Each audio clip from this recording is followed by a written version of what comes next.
Okay. Different music today, different music people. Good evening, everybody. Let's switch screens so you guys can see me. There we go. Hello, everybody. Welcome to the stream, everybody. This is now Friday, August 11th. Wow, time is going by quick.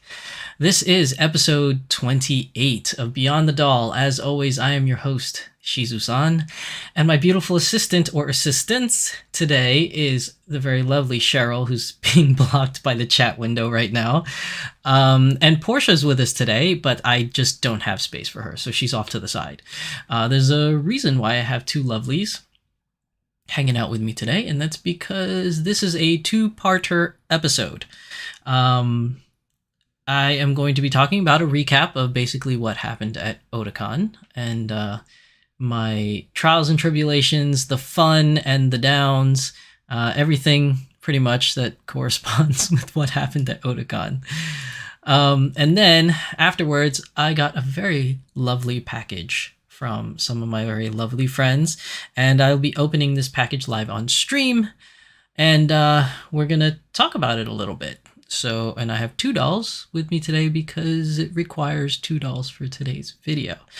So, before we get started with everything here, I want to say hello to everybody in chat. Welcome everybody to the live stream. Linda, welcome to the stream. Mika7, welcome to the stream. And Yoshi Plays, welcome. Welcome everybody. Hopefully we'll get more in the time to come. But this probably may not be that popular of a stream, as most of my recap episodes for cons don't really do too well according to my analytics, but it doesn't matter. I'm gonna do it anyways because it is what I like to do.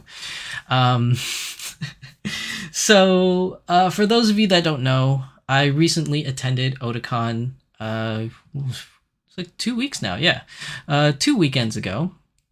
And if you haven't been watching my channel and you're brand new to my channel, it is one of the largest anime conventions here on the Eastern Seaboard of the United States. I was there. I had two panels there. One was a sumo wrestling panel because if some of you don't know, I'm pretty interested in that. The other one was a doll shopping in Japan panel. Both of them went really well. I had some awkward hours as both was like pretty much early in the morning. So I don't know if that affected attendance or not. Who knows? I'm only speculating. But regardless of that fact, still had a good turnout for both sessions. And I'll go slightly more into depth a little bit later on in tonight's stream. But also in Otakon, the very interesting part was we had a doll booth. That's right, people. This is the second time that we've had, I've participated in a doll booth at an anime convention, and I was super excited and super lucky to be a part of it. Now, this time at Otakon, the doll booth, I have to give credit to one of our lovely doll friends, or doll family rather, in our stream, or usually in our streams, which is Batman Jackson. So for those of you that may be familiar with Batman Jackson and have seen her in prior episodes, she's a good friend of mine, and she was the one that got us a table at Otakon for the dolls. And she was the one that brought the most dolls, to be honest. Batman Jackson is a huge fan of Vocaloids, and the display was made up mostly of all of her Vocaloid dolls. Like, the whole display was every Vocaloid that Volks has released, plus one custom, but minus one, which is Len, the boy. I think it's Len. And that's not because she doesn't have him. She did get him, but he's still in the mail. So he didn't quite arrive yet, or else he would have been there at Otakon. Other than that, we had a couple other people show up and bring their dolls, which was very, very exciting. I really enjoyed having the booth for all 3 days of the weekend, and it was pretty much there the entire time at all 3 days, from opening till closing. It garnered a lot of attention, which was great. I really enjoyed that because everybody that came by was like, oh, look at these dolls. They're so cute or they're beautiful. Obviously, sometimes you'll get some of the individuals that come by and be like, ooh, that's kind of creepy. But, that's par for the course in this hobby. Some people just don't understand it. But overall, I think it was a success. A lot of people that came by the booth were very much so inquisitive, inquired about them. Another thing I noticed was a lot of people that came by did not know that we were going to have a doll booth or a doll meetup, that is. And a lot of them showed, I don't want to say disappointment, but like a little bit of disappointment mainly because they didn't know we were having a doll booth or a doll meetup, and they really wanted to bring their own dolls to share with everybody else. So they kind of felt like they missed out, and I could totally understand that. And I was apologizing to everybody because my only medium of getting the word out for these things is through my channel. So if you don't follow my YouTube channel, you're not going to know. Also, it's through all of my social media outlets. So, I'll post it on Instagram. I'll post it on Twitter, which is formerly known as Twitter. Let's put it that way. On the app that is formerly known as Twitter is now X. I did post it there. I've posted it. I think I posted it on Facebook as well, if I'm not mistaken. Yes, because I remember posting it in a couple doll groups in Facebook with pictures of Moment and Cheryl at the con. Now, maybe that was a little too late, I guess, because I didn't want to, what's the right word? Bombard or inundate, the doll groups in the Facebook groups, because some people get a little sensitive when you start doing self promotions on there or anything like that. So I got to be careful sometimes with what I post, so as not to violate the group rules. But, I kind of posted the day of because I figure that'll be fine. But if I kept posting it like every other week or every week before the event, I feel like that's kind of like borderline, breaking the rules of the doll group. So I kept it to as much of a minimum as I can. And I posted it on Friday that we were going to have a doll meetup and, that there was going to be a doll panel. I gave the dates and the times. So, those are the only outlets. Now I come to realize, maybe not come to realize, I've kind of known it's been a thing for a while, but I just been kind of holding off on doing it because, quite frankly, I'm getting old, I guess, and I'm turning into my parents where it's like technology is starting to get hard for me because there's just so much of it now. Like it's easy when it was just like back in the day, it was AOL accounts or MySpace, and then it became like Facebook's. Now there's Twitter accounts, now there's Instagram accounts, now there's Snapchat, now there's Threads, and then the other one is another thing to learn is Discord. So Discord is a big thing, and a lot of the people that I ran into at Otakon was like, oh, I didn't see anything or anybody mention anything about a doll meetup, and I was like, oh, do you have Instagram or you have X, I guess, but I kept saying Twitter. Are you any Facebook groups? And a lot of people say they try to stay away from social media, which is fine. To each his own. You do whatever makes you happy. It's just I try to post it on all of my social media outlets, and I don't have a Discord group to post in. Mainly because it's another social media platform I need to learn, and I'm getting around to it. I use it for gaming, but really there's only one channel I'm a part of, and that's all I use. I've tried adding other channels, but then I don't know how to get rid of them or navigate them that well, so it gets weird, which kind of sucks. Hold on one second. I think before I do anything else. What happened here? Oh, here we go. Okay. So anyways, so that's basically, sorry, I thought the stream crashed on me for a second. That's basically what happened with a lot of people that attended the con, that saw the dolls there. They really wanted to be a part of it and participate in it, and unfortunately they don't follow the social media outlets that I use. I think going forward in the future, I'm going to try and see if I can get a firmer grasp of Discord so I can start using it a little bit more frequently so as to let more individuals know. For those of you that don't do like Instagram or X, it's really hard to get used to saying X. But for those of you that don't do Instagram or X, that might be some concern of why you didn't know. However, regardless of the fact, it was great. I do want to show you guys, let's see, a picture.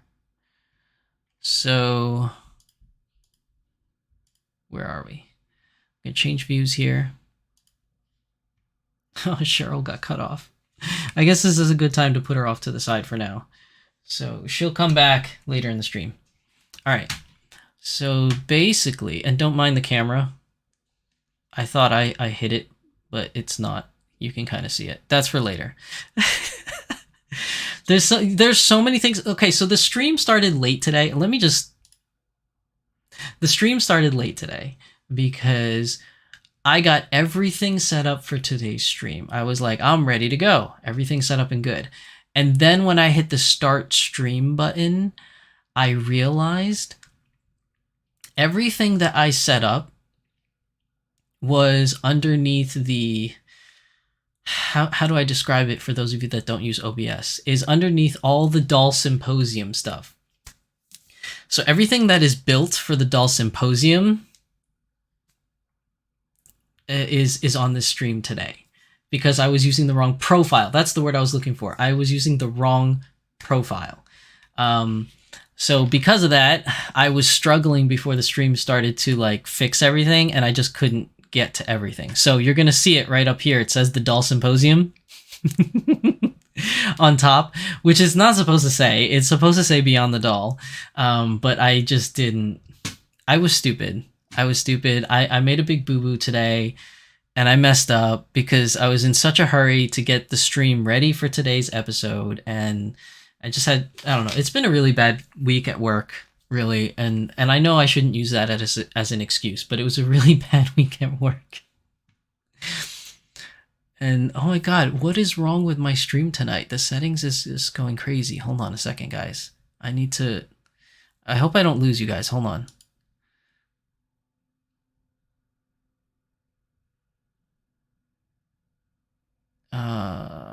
Okay.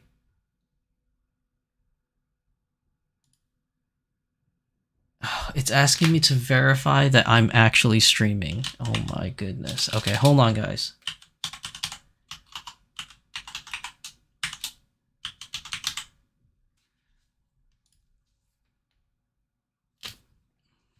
Dude, there's like this whole process that I gotta do now. Hold on, chat. I'm so sorry.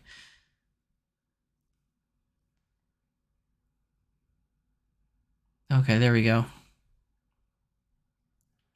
Okay, so that was weird. Oh my god. What a mess. Tonight's stream is such a mess. I'm so sorry, guys.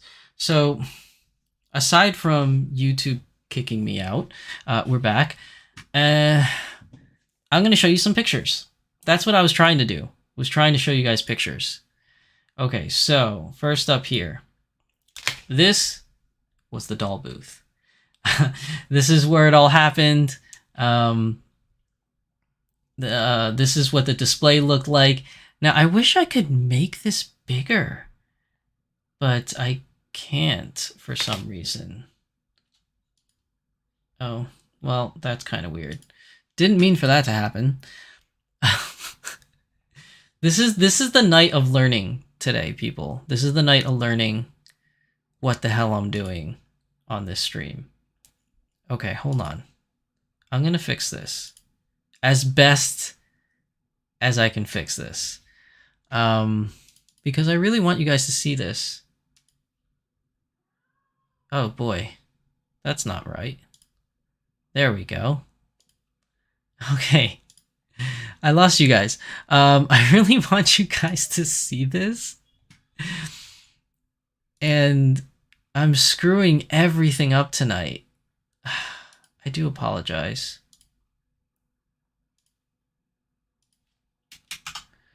Oh boy. This is what I get. This is what I get. Oh, now it's giving me error messages. This is what I get for not properly preparing for this. It's really annoying, and I apologize. Sorry, guys. Okay, I think I got it working. So let me switch. All right, so here is the picture. This a much bigger picture, right? You guys can see it a lot better, I hope. So here's the picture, and you can see here in the back, I'm gonna zoom in. Right back here, you see these escalator and stairs? That's the entrance to the Artist Alley. So literally, when you come to Otakon's Artist Alley, which is where the doll booth was located, we are located right at the entrance. Now, granted, the dolls were facing away from the entrance because everybody coming down this escalator, are coming this way, and the dolls aren't facing them. But that's okay. When you're coming down the escalator, you can see that there's a bunch of things here. You're just not really sure what they were. But we had a good turnout of dolls. I believe there is maybe 1 or 2 dolls that is missing from this picture because the owners had to leave and they took their dolls with them when this picture was taken. Now, if I zoom in here so you guys can see, all these dolls in the middle here is Batman Jackson's. Well, almost all of them. So up here, you have one here. Oh no, this is Len. I'm sorry, guys. It's Rin. Rin is the one that Batman Jackson was missing and was in the mail. So Rin will make an appearance at the next con. But Len was up here along with Luca and Snow Miku and Sakura Miku, and you have Kaito, regular Miku, Mako, and this is a custom Vocaloid. I don't know the name of this one. I have no idea what the name of this one was. Batman Jackson did tell me the name, and I totally blank right now. I totally forgot. But yes, then on this side, let's start on the left. This is my Cheryl. So she was there, and you can see we had a sign. Doll display not for sale, because there were people that were asking if we were selling them. So yeah, we weren't selling the dolls. This was for display. And then this little chibi version of Hatsune Miku, that was one of the attendees that came by that had no idea that we had a doll meetup or doll booth and just decided to bring one of their dolls, and this is great. So they were able to participate, so that's awesome. And then this little tyke over here, this is Tempest. Hello, Tempest. Welcome to the stream. I noticed you came in. This is Tempest's little guy. And then if we go down here, these 2 little ones, I don't know whose those were. They appeared and then they disappeared. I wasn't sure whose those were. I hope to God they weren't stolen from there, but I didn't hear any complaints. But whoever the owner of these 2 lovelies over here, I do hope you got your dolls back. I really do, because they showed up when I took the picture, and then when I was done taking the picture, they subsequently were gone. So I'm not really sure what happened to those little cuties. And then the one on the far right, this is Batman Jackson's again. I was inquiring about Anthe, because on my channel we talk about Anthe a lot, about her unique color. So Batman decided to bring Anthe for me to borrow. So Anthe's actually home with me, and I'm going to do an unboxing video so you guys can get a better look at Anthe rather than just this picture, which turns out grainy the more I zoom in. But I'm going to do an unboxing video for you guys. Thanks to Batman Jackson for lending her to me for the time being, so I can do that for you. So this way I can really show you guys the difference in the skin tone color for Anthe's tan or brown skin tone color compared to Volks's normal tan version and versus Smart Doll's T, which I'll do at a future date. And this doll belongs to a good friend of mine who shall remain anonymous. For reasons, not shady reasons, just for personal reasons. I don't want to, they kind of want to remain anonymous. Let's just leave it at that. This lovely here with the horns, this belongs to Kitten Cat Shop. So Kitten Cat Shop, Anna and Corey were there, brought their lovely doll there. And then we go over here. Oh, sorry. This one up here is also one of, I think, Demi's. Or not Demi, Batman Jackson's. I believe this literally Coco is one of Batman Jackson's, but I could be wrong. There were a lot of dolls there. I was just trying to keep track of everybody. This custom doll here is one of my good friends who shall remain anonymous again, as they brought 2 dolls. So that's one of their other dolls. Very cute outfit. And then this is my moment in her lovely outfit over here, which, by the way, I got somebody to sign her dress, which I know some of you are going to be like, oh, you had somebody write on this lovely dress. Yeah, it was on the white part here on the underside. I had the celebrity or guest sign it. But yeah, I had that. Check out my posts if you want to see the autograph. But I wanted something unique to me, which, since I love dolls, she signed one of my doll stuff, so it's pretty awesome.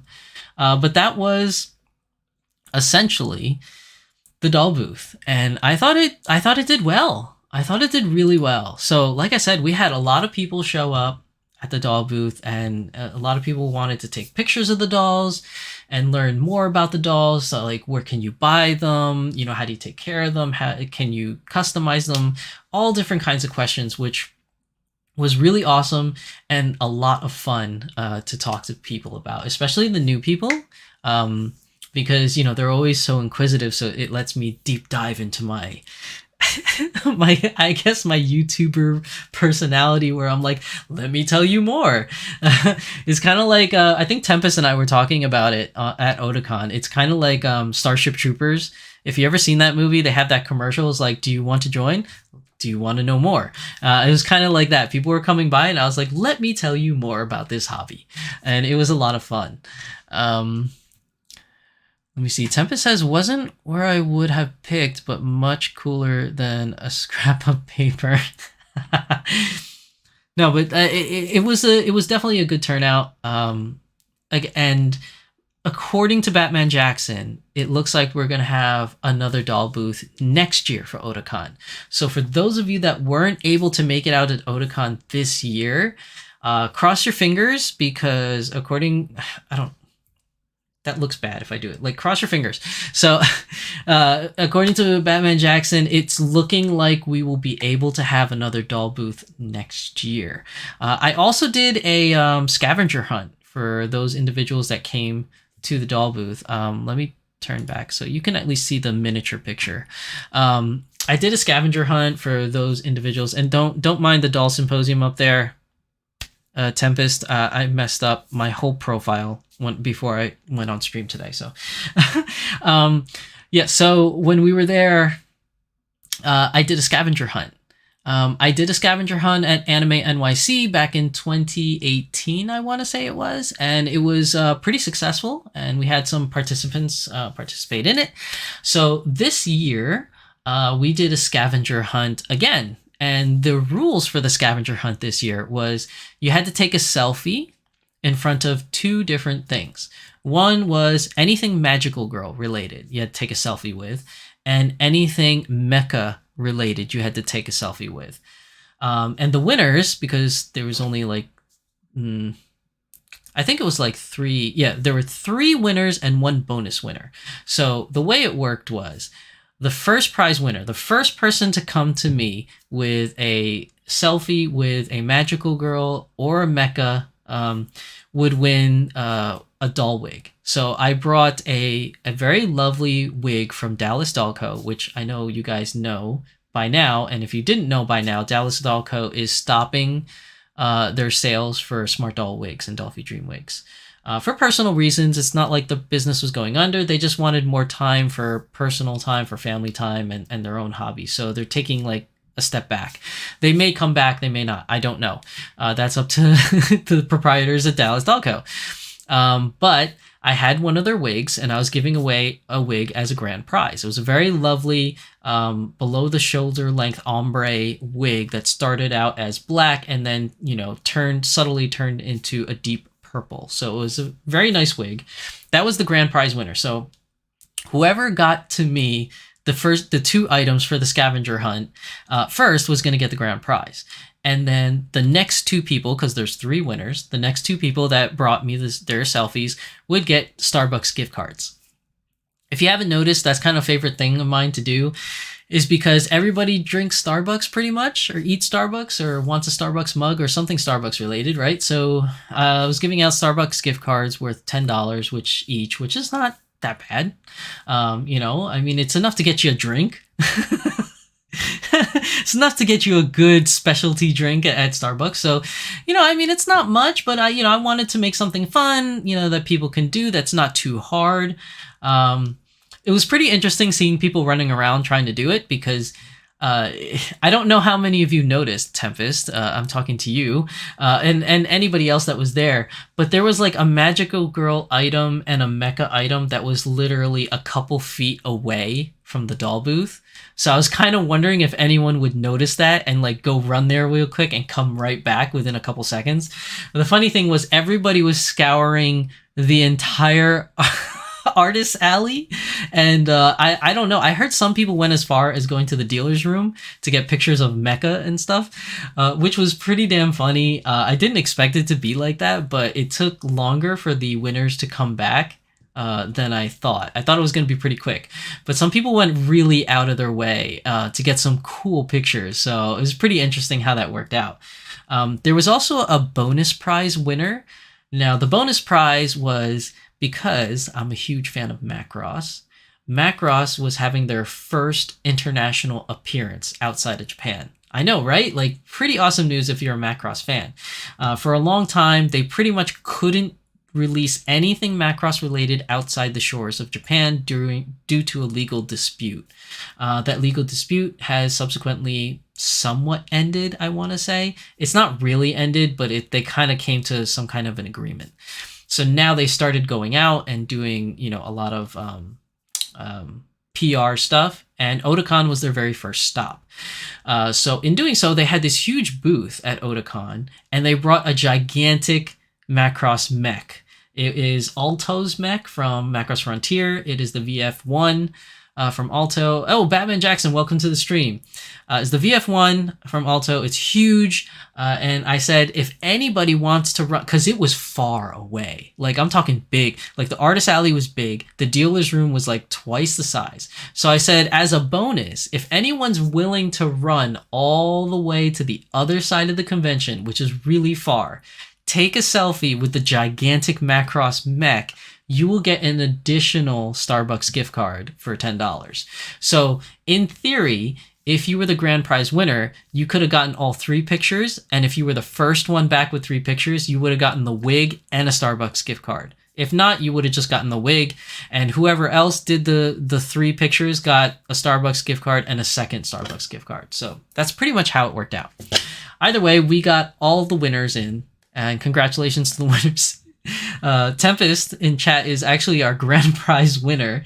She was ninja fast in getting all the pictures, but it was actually Batman Jackson's husband that went the extra mile to go to the other side of the building to get the picture with the giant Macross. So he actually got the 2 Starbucks gift cards for $20. Congratulations to him. And then one of our viewers that had the where is it here? One of our viewers that had this I say viewers, I mean attendees. The one that had this Chibi Hatsune Miku was our last winner to win the prize. So that was a lot of fun. I really enjoyed doing it. It was great. Tempest says the wig looks amazing on Strength and Naomi. Oh, awesome. You started putting the wigs on and trying it out? That's great. Show me pictures, Tempest. Yeah, as you come in, the name came to me. Gumi is the name of the custom Vocaloid. Oh, Gumi. And Batman confirms. So yes, Megumi or Gumi or Megpoid. So that's the custom one. That's the one I didn't know the name of. That's oh gosh, I went to the wrong one.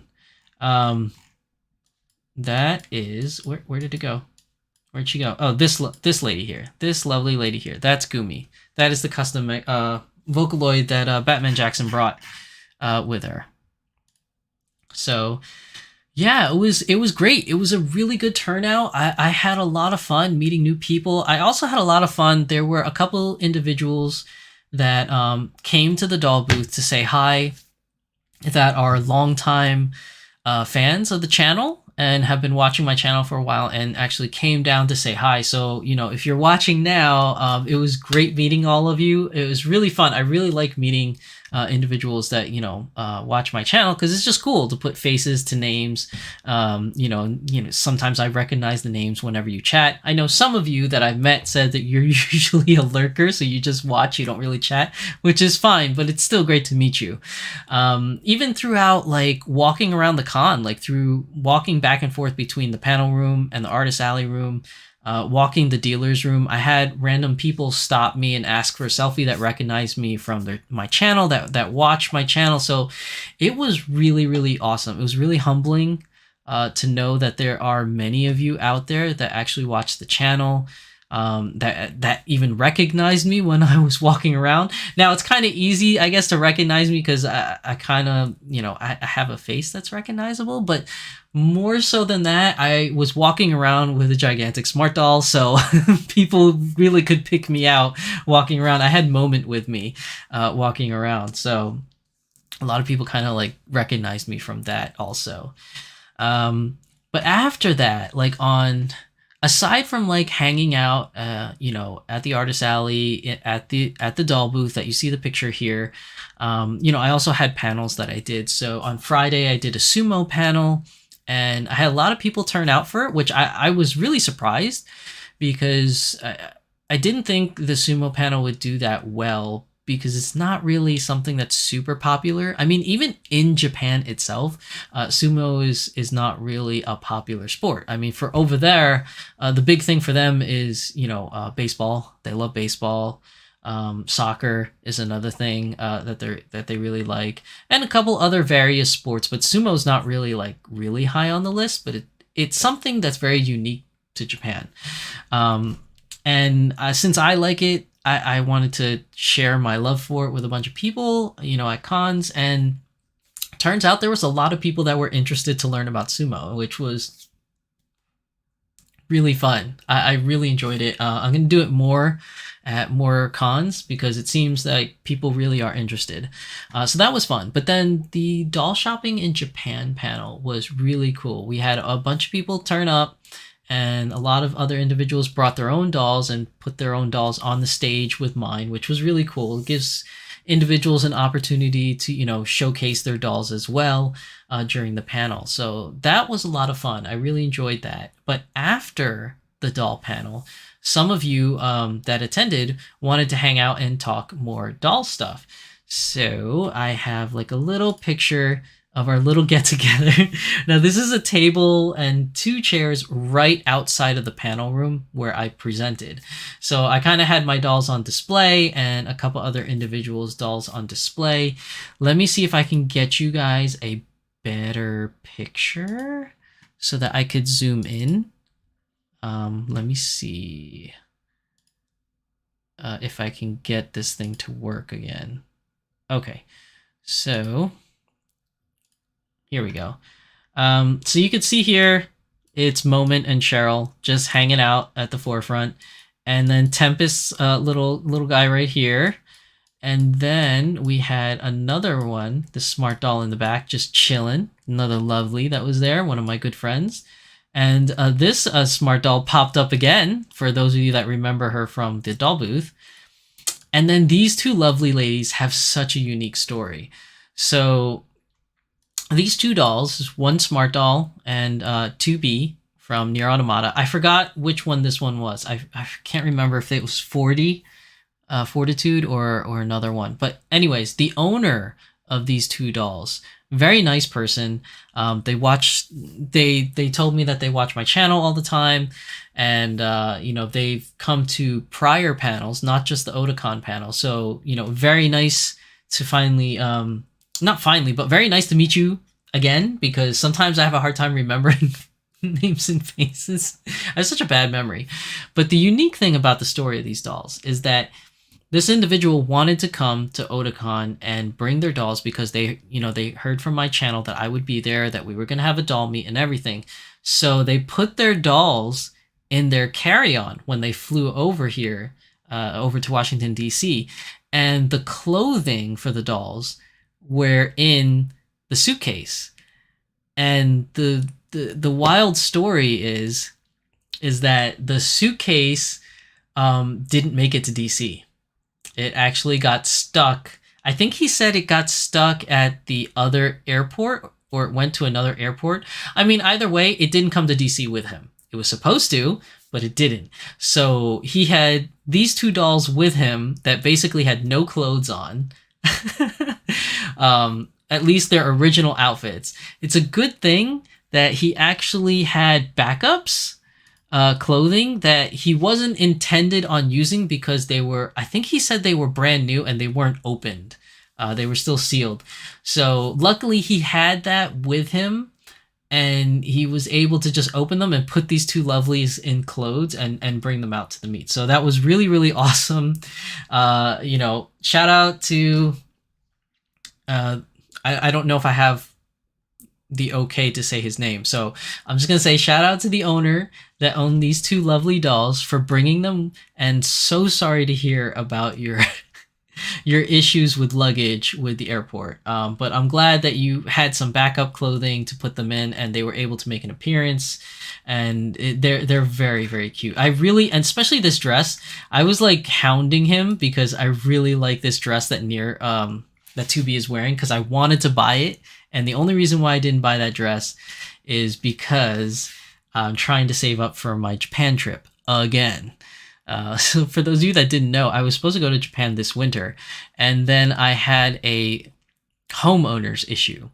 So my basement water pipe exploded before Otakon, and I had to fix it. And that pretty much killed my entire going to Japan fund. So now, when I thought I was all saved up and ready to go, I'm in saving mode again. So I'm hoping I can save up enough money so I can make it out to Japan for December, like winter of 2024. I don't know. We'll see how that turns out. But yeah, I was pretty... It pretty much made me pretty depressed because I was looking forward to that trip. Tempest says, I hope their luggage is found. I think what happened, Tempest, was they did locate his luggage. It's just that it wasn't in Washington, D.C. So, on his way back home, he's going to have to pick up the luggage or wait for the luggage to be shipped back to where, his home is. But it's not like the luggage was totally lost and they couldn't find it. They did find it. It's just it wasn't in D.C. with him. Let's just put it that way. But yeah, that was great. Like the little turnout that we had after the panel for people hanging out, just talking, about dolls and things like that was a lot of fun. We actually exchanged information with each other regarding like cool places to buy doll outfits and stuff like that I may not or may have known about, and other people may or may not have known about. So it was a lot of fun talking about like, really cool stuff like that and taking pictures. We still had people come by and notice the dolls standing here and came by and asked questions, and wanted to know more about them. So that was a lot of fun too. Let's see. Okay, going back. So Tempest says, I wonder how hard it would have been able to put together a dress with the fabric scraps in the craft room at the convention. It probably would have been really hard. To be honest, it probably would have been really hard because, I mean, you would have to sew it like on the spot. Like it would take you a long time. It would really take you a long time. It definitely... And I don't even sew. I'm just imagining, unless you go like gung-ho at it for like a couple hours in one day, like it's probably not going to be ready in time. But who knows? Maybe there's some like super ninja sewers out there. I don't know. But another thing that I want to talk about, other than what happened at the con, was, let's see. Can I get this picture to show up, or do I have to do it separately? I think I may have to do it separately, but let's see. One thing that happened that was really, really cool was I went to the dealer's room and I found this. Look at that.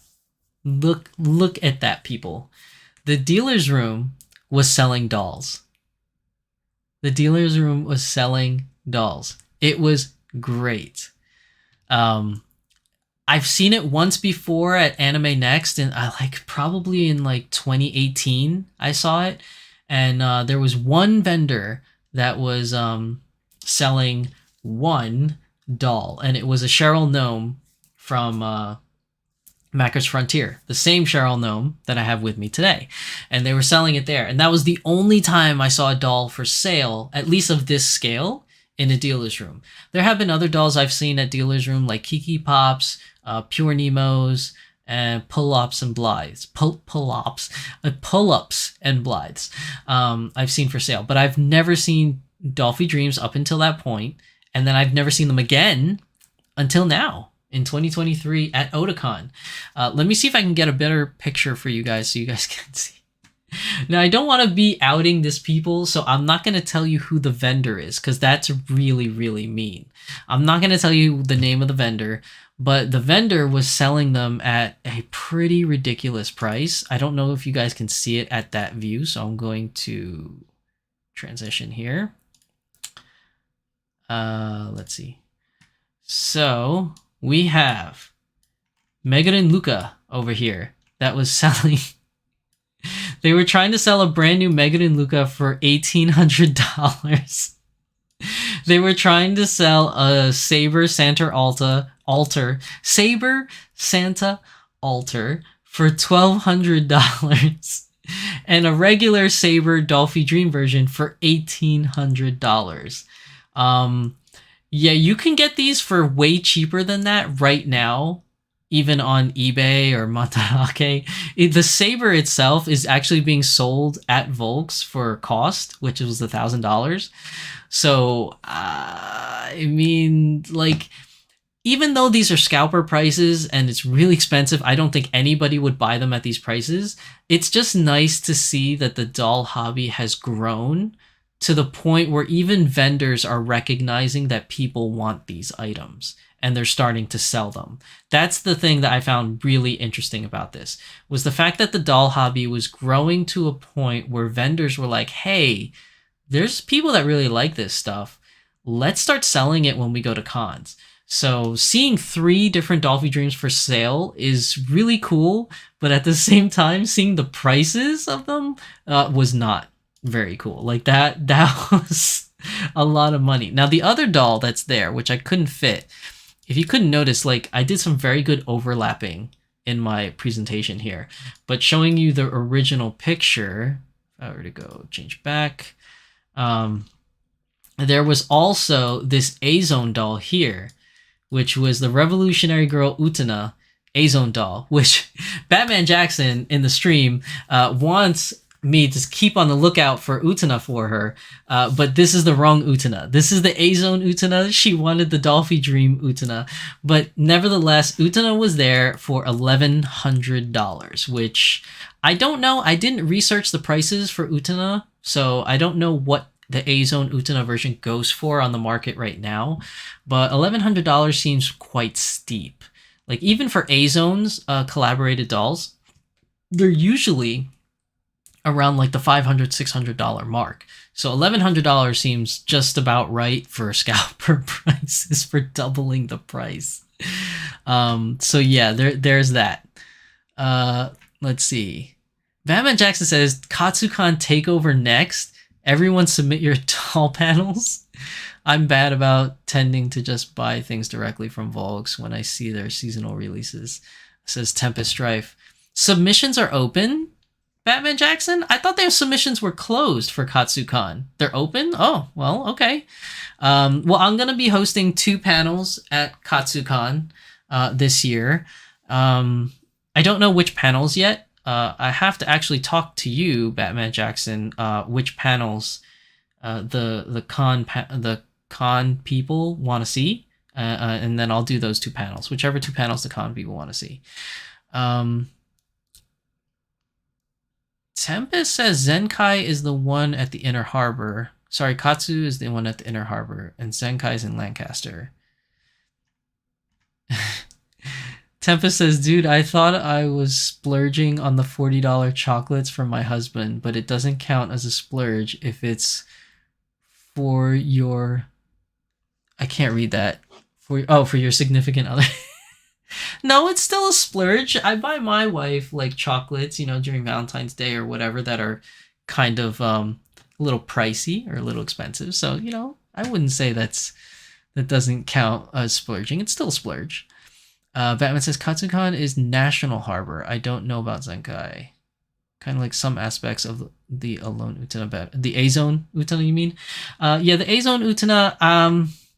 Unfortunately, the A-Zone version of Utena is like this version here. Unfortunately, this one has the painted on eyes, if I'm not mistaken. So unless you like the look of painted on eyes instead of the acrylic eyes or the resin eyes, I think A-Zone uses the acrylic eyes. Or if you don't like that aesthetic, then I guess then getting the A-Zone one is right for you. But the painted on eyes is not really for me. It does look a little bit more anime-ish, rather than having the regular doll eyes, the eye chips that you can choose. But yeah, I just don't like that because eventually, like, if it starts to crack or fade or whatever, then, you know, you can't really replace that once it gets damaged. Whereas in an eye chip, you can take it out and put a new one in. I kind of like that aspect of it. But, you know, to each their own. It's still a very good doll if you're interested in, if you like A-Zone stuff. And the A-Zone joints are very, very nice, like at least for posability wise. Some people don't like the look of the A-Zone joints, but, you know, like I said, again, to each his own. Everybody likes different kinds of things. So there's that. Now, I did do a live stream of Otakon. It is up on my YouTube page right now. So if you want to see what Otakon looks like, you can go over into my live streams. It's called, I think it's called Otakon 2023 live stream. Very much so on the nose. I didn't give it any kind of special super name or anything like that for people to find. So it was a good stream. I had a lot of fun doing it. There was only one caveat, is that the artist alley and the dealer's room is in the basement. And I got no service. I got next to no service down there, which really bothers me because some people were getting service and some people weren't. And then there was another person, the celebrity that I met and got a signature of. She was live streaming her signings at the con, and she was getting service, but I couldn't get service at all. My service was crapping out. So unfortunately, I didn't get to do a live stream of the Artist Alley or the Dealer's Room at Otakon. Let me change it back to me. I didn't get to do a live stream for it because I just had no service. Now, my thoughts were I was just going to do a regular video. Like, I'll just record it and post it at a later date, the Artist Alley and the Dealer's Room. But I didn't get to do that, guys. I know I said in the live stream I was going to do it. I didn't get to do it because I pretty much stayed at the doll booth almost the whole con. Aside from eating, doing my panels, and waiting online to meet the celebrity guest that was there, I was at the doll booth the whole time talking to people and having fun talking to people that I completely misjudged the time, and I didn't get to do a recording of the artist room or the dealer's room. However, Tempest has been kind enough to share a little video that she took of the dealer's room, so at least you guys can see how big it was. So I'm going to show you that video now. Let me see if I could pull it up. Hold on one second. I'm going to show you guys what the dealer room looked like. Thank you very much to Tempest for sharing this with us. Okay, so I think we got it. Just give me a second. Hold on, guys. No, that did not solve that issue. Okay, here we go. Okay, here's the video. All right, so this is the start of the video. I don't know how the volume is going to be. Hopefully it's not too loud for you guys, but here we go.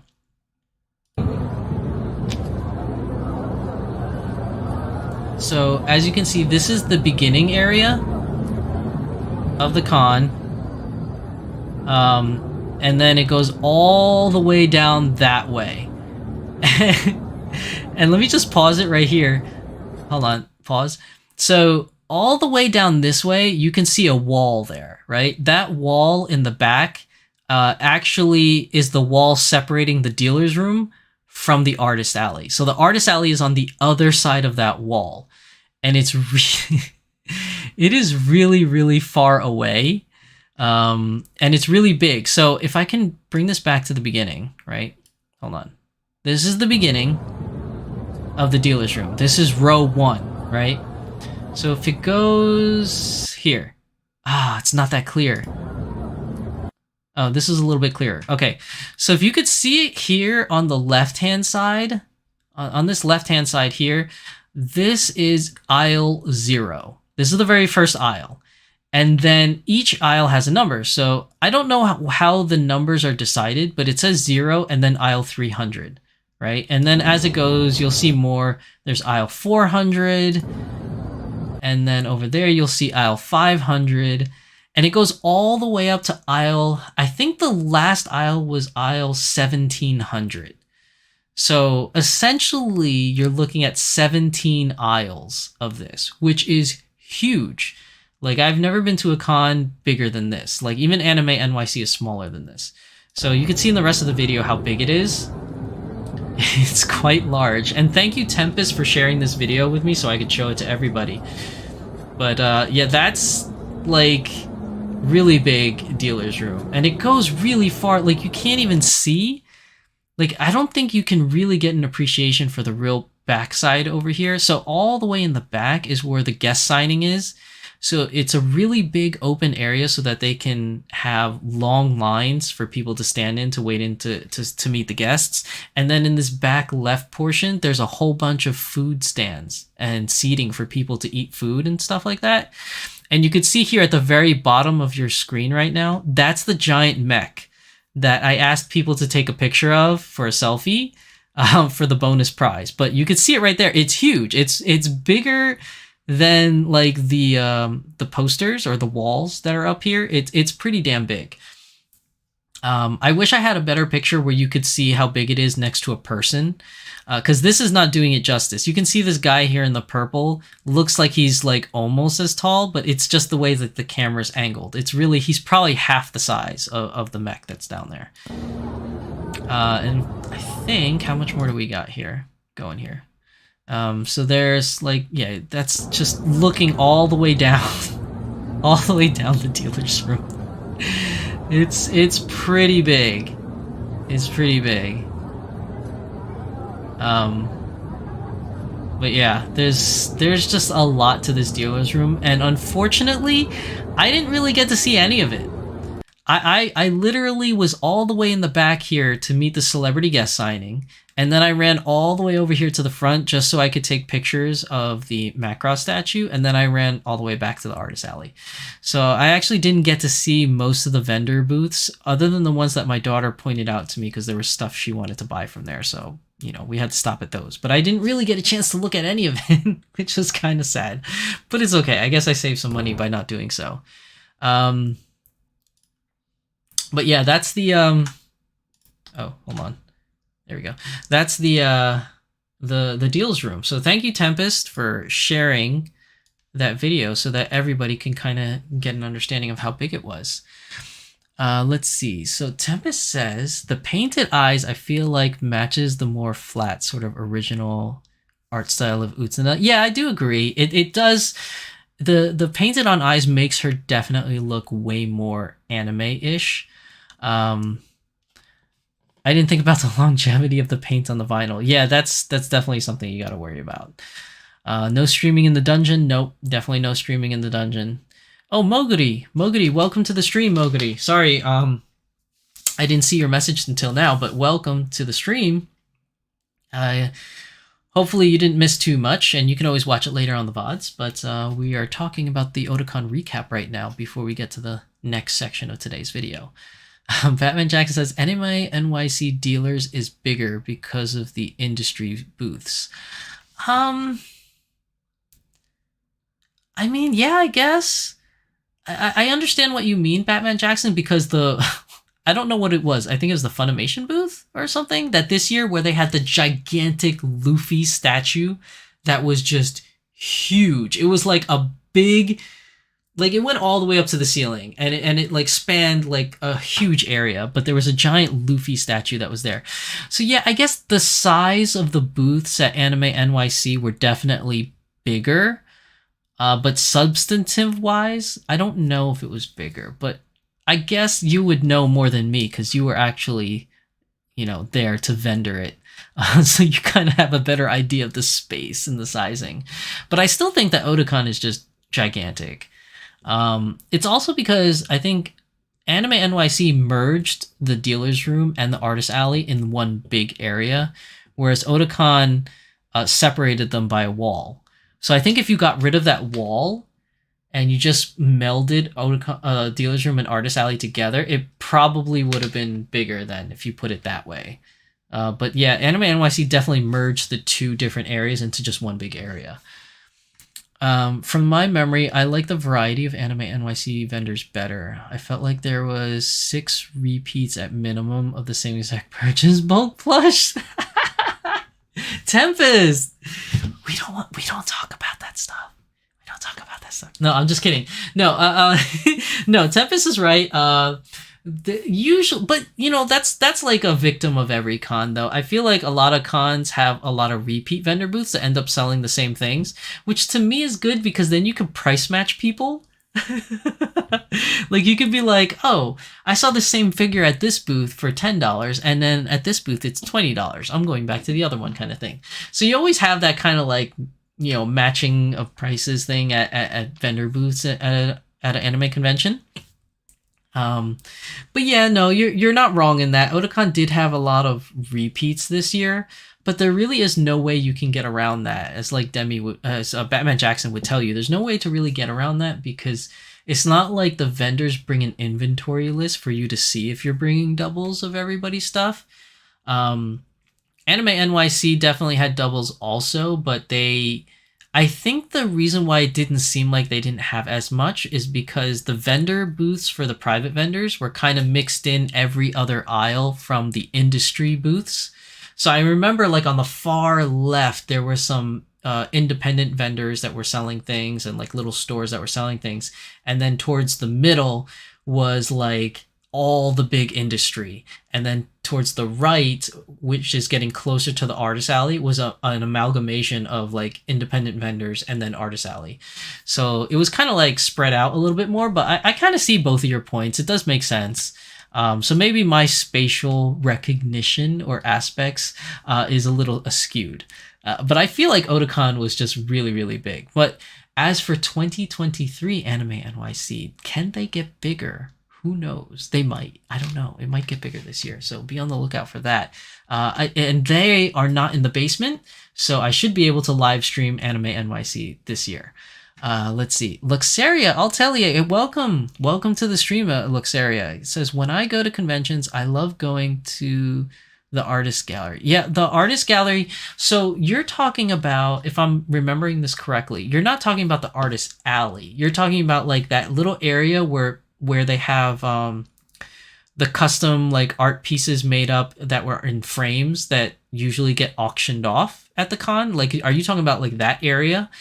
Because those areas have like some really beautiful stuff in there, like really nice custom art pieces that are framed nicely and all that kind of stuff. If you're talking about that, then yes, I know exactly what you mean. If you're talking about the regular artist alley, I still know what you mean because they have great stuff there too. Oh, Luxaria says they're different. Yeah, they're different. There's actually 2 different areas in the art. Most cons, not all, but most cons will have 2 separate artist areas. And there's like the artist alley where artists sell their own stuff, and then there's like this artist auction gallery where like it's like sectioned off by rope.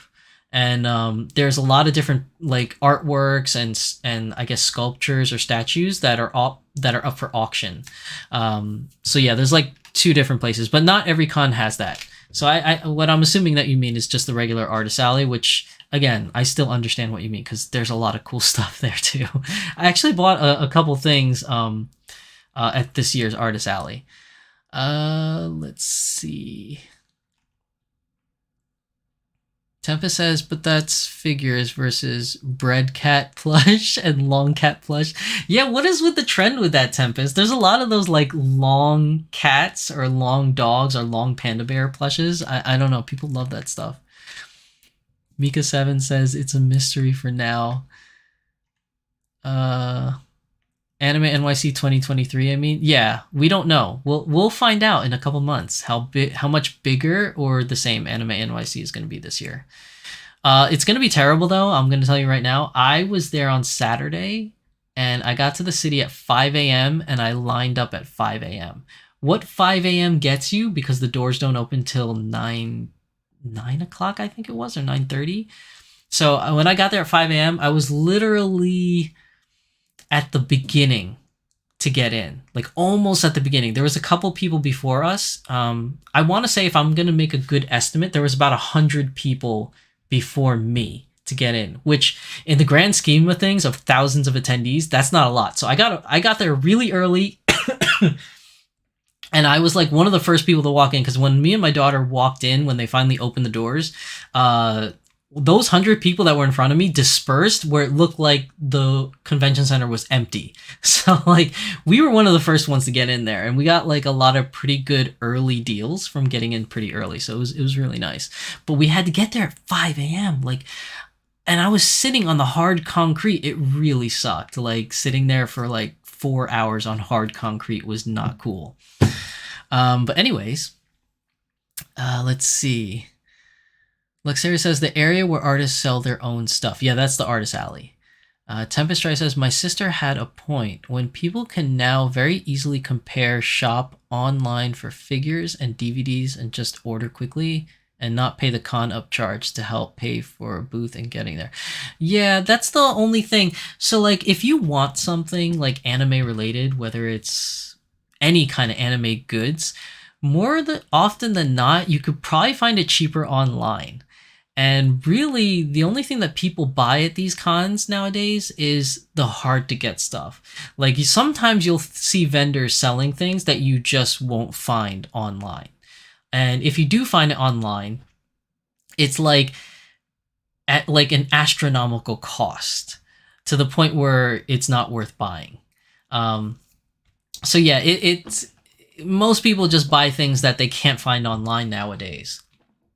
So I think a lot of vendors are realizing this and really bringing their hot ticket items. But then again, there's also some people that are like me. I want to say there is a lot of people like me that when you make a purchase, like you like to see it in hand.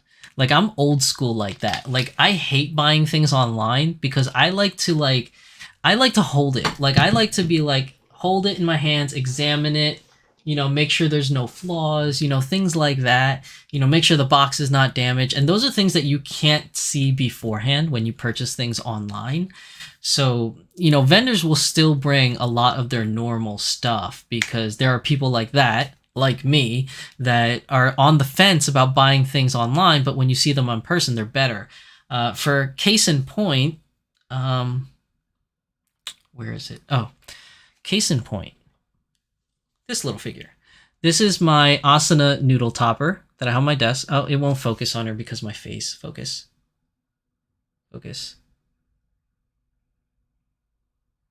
It won't focus. Okay, so it's blurry. It's not focusing. Whatever, guys. But I seen the pictures of her online on Amazon and stuff, and she looks kind of jank.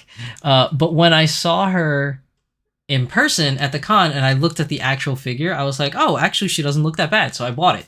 And that's what I mean. Like sometimes there are individuals like myself that don't trust like the online pictures.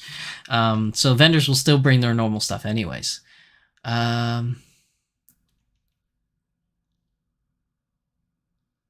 Let's see what's going on with chat. So vendors look for items that are easy for customers to pick up that are not as readily available online. That's true. The art show is awesome to see. Practical art, sculptural, physical paints, charcoal, etc. Yeah, it is really cool. Like when you go to the art show, it's really like top end stuff. But they also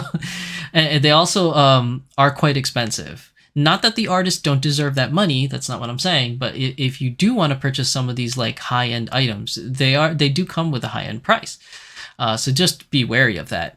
It says not practical traditional arts as opposed to digital. Coming from the vendor side of things, this is Batman saying, I needed them to not add any more booths. Too many options spreads the money too thin and no one is happy. Yeah, that's true. I guess you can, as a con or that's hosting these vendor booths, I think the more booths the better when you have a gigantic con that has thousands of people. But if you have a con that only gets like 1,000 people at most, having tons of booth is definitely not worth it because they're not going to make many sales from such a low volume of people. But cons like Otakon, Anime Expo, Anime NYC. I haven't been to Anime Matsuri, but I hear it's big. Like cons like that are really big. I think they benefit from having a larger dealer's room with a lot of different booths. But that's just coming from me, somebody that has never worked in the con industry. Like, so I really don't know. You would probably know best, Batman.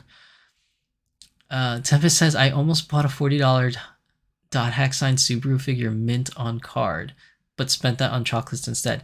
Dude, you wanted that? I had one. Tempest, I have that. The dot hat signed Subaru that's on a blister card, right? That was released like back in like 2002 or something like that. I owned that and I sold it just last year on eBay. Had I known that you wanted that, I would have just given it to you.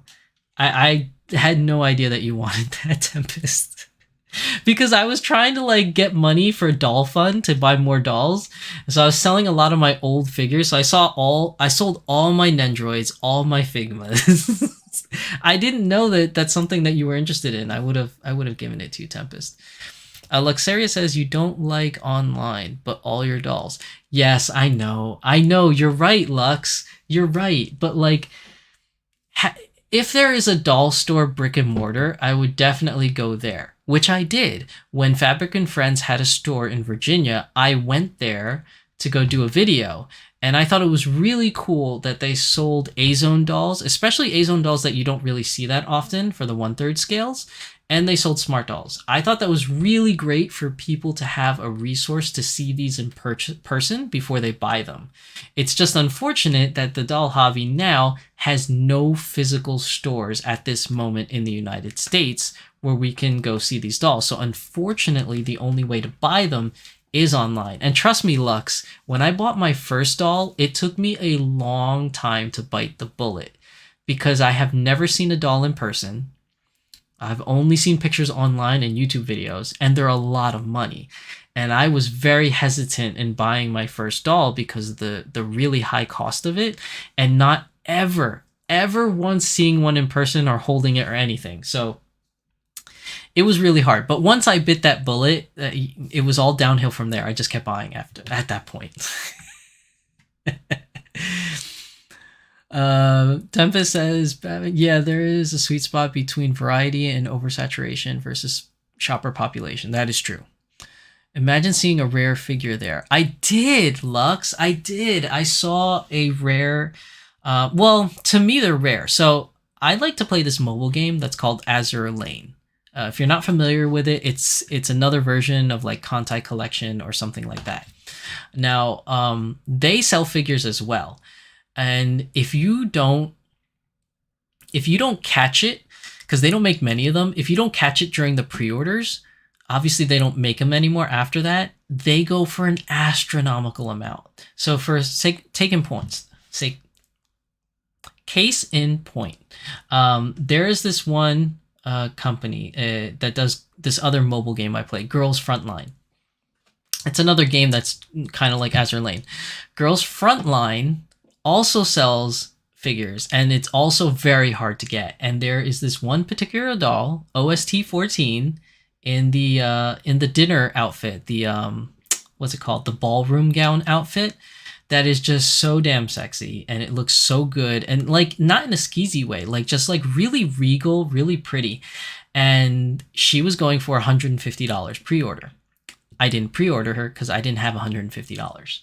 Now, when I go online to find her, I haven't seen her go for less than $300, if that. I've seen a couple versions of her going for $20 and $30, and I'm like, there is no way this is the real deal for $20 and $30. That has to be some like knockoff. It can't be the real thing. It has to be a bootleg. How are you going to sell a doll that was retail for $150 that's going for $300 on the secondhand market for like $20? Even if it's used, like there's no way even used somebody would sell it for $20. So I'm not biting that bullet. That's got to be a fake. But yeah, I did see that same doll at Otakon this year. I keep saying doll. I saw that statue at Otakon this year, and they were selling it for $450. I was not gonna buy that. That's another doll, and I would rather have a doll than that statue. Let's see. Teva says, it's nothing I'm hunting for, but Subaru was just my first cosplay for a convention, so she has a spot in my heart. Aw. Subaru is a really cool character, though, from that show. Lux says, guess I'm lucky to be here. I haven't seen a smart doll in person, though. Oh. Where do you mean by here? Where are you at, Lux, if you don't mind? Tempa says, Big Apple Anime Festival 2003. Oh. That's where you cosplayed? Oh my god, that's a long time ago. To be honest with you guys, I didn't even know anime conventions really existed back then in 2003. My very first anime convention was 2009, which was Anime Next.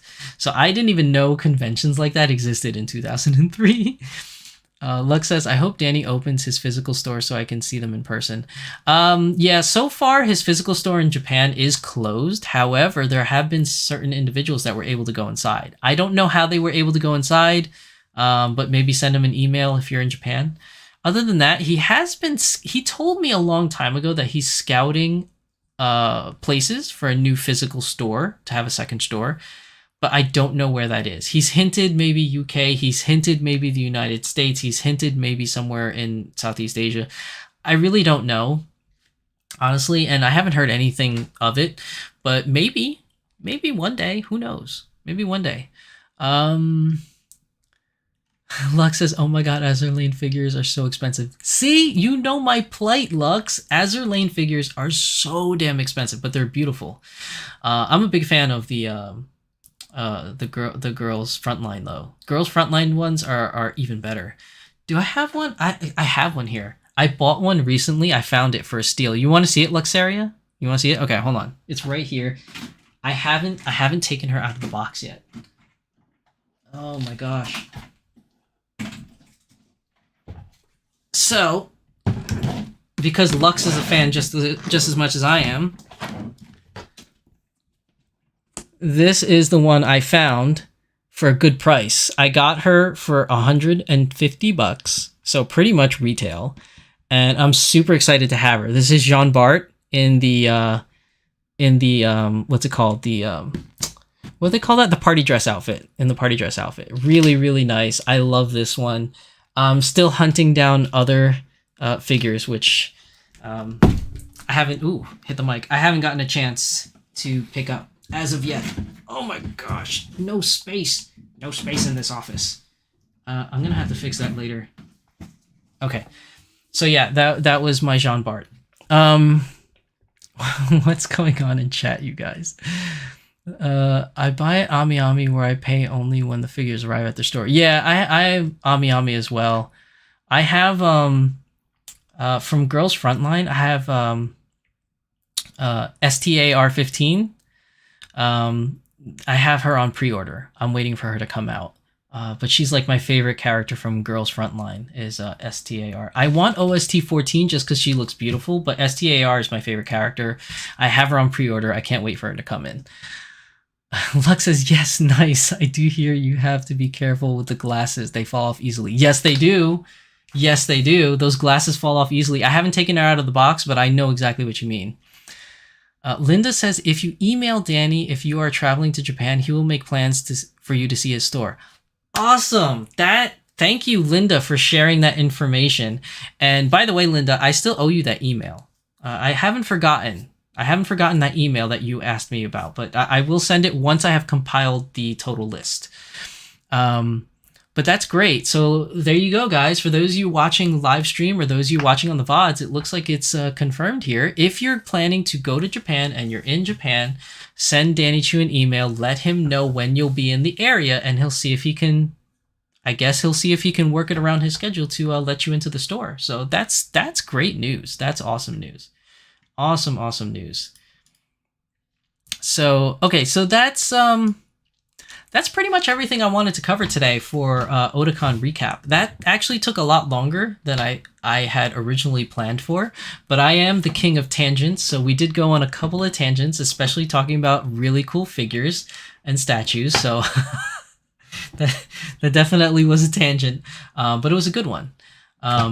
So that brings us into our next part of today's episode that I really want to talk about. So my good friends over at Kitten Cat Shop, Anna and Corey, I have made a purchase from their shop recently, and it's really crazy because they said that they're on vacation. So I didn't expect for my products to get here that I purchased until September.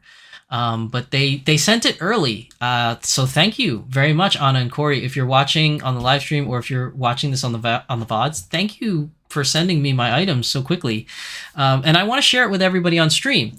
This is not a sponsored video or anything like that. They're just really good friends of mine, and I want to share it with everybody. I've been meaning to do an unboxing video like this, but I figure I'll do it live stream today and show you guys. So I got my package here. I'm not going to show you my address and everything, but it came in this really cute box. It's really nice. It looks like a Tiffany's box. Like I went shopping at Tiffany's, and you're like, Shizu-san, how do you know? Because my wife is spoiled, and I have bought her many a jewelry from Tiffany's. I'm not rich. I had to finance that shit. So, but yes, I do know all about Tiffany's. So this box very much so reminds me of a Tiffany's box, but very cute, very nice box. Now I'm going to open it up, and so you guys can see, I'm going to share it with you guys. Oh, table view. Look at that, people. So opening the box, right? So it was closed. I opened it. Now my secondary camera is not as good as my regular camera that you guys can see me on. It really is not that good. It's the only one I have right now that's working because my other good camera kind of broke. So everything is breaking around me, people. Everything's breaking. So we are on the portion of talking about the jewelry. So let me, because chat's in the way. So let me show you. This is the inside of the box, and hopefully this comes out as clear as possible. So I got a couple of things here I want to share with you guys. Linda says, yes, I sent an email because I'm going to be there in October, and he indicated to send a message closer to the date to make arrangements. That is fantastic, Linda. Thank you for sharing that information with everybody on stream and everyone that's going to watch later on the VOD. So I got a couple things. So the first thing I want to show you guys is this. Look at these. Can you guys see it? I'm going to try to get in as close as possible where it can focus. These are two little bluebird earrings. Aren't they cute? These are super cute. These are like little bluebirds. Oh my god, it's getting whitewashed by the color, by the light. Let's see if this works. Can you see that? They are so cute. I can't wait to put this on one of my girls. And then another one are these. Look at this. Can you see that one? These are butterfly wings. They're earrings, but they look like butterfly wings. They are so cute. I really like this. Thank you, Kitten Cat Shop. Then these I thought would be really great for Cheryl. These are, I don't know if you can see it. They are hoop earrings, but they have, come on, focus. I'm telling you, this camera is the worst. They have little pearls hanging off. That's like a pearl ball hanging off the hoops. Why can't it focus? This is making me so mad. Focus, camera. But yeah, they're like the little hoops. I do apologize, guys. Like my camera that I'm using right now is just not as good as the main camera. Maybe you guys can see it better if I do it like this. These are like the gold hoops with the pearls on hanging off of them.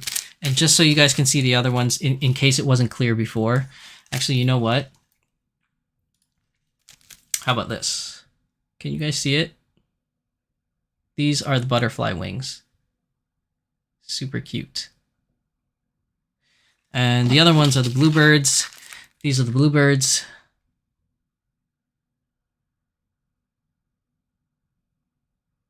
Very cute.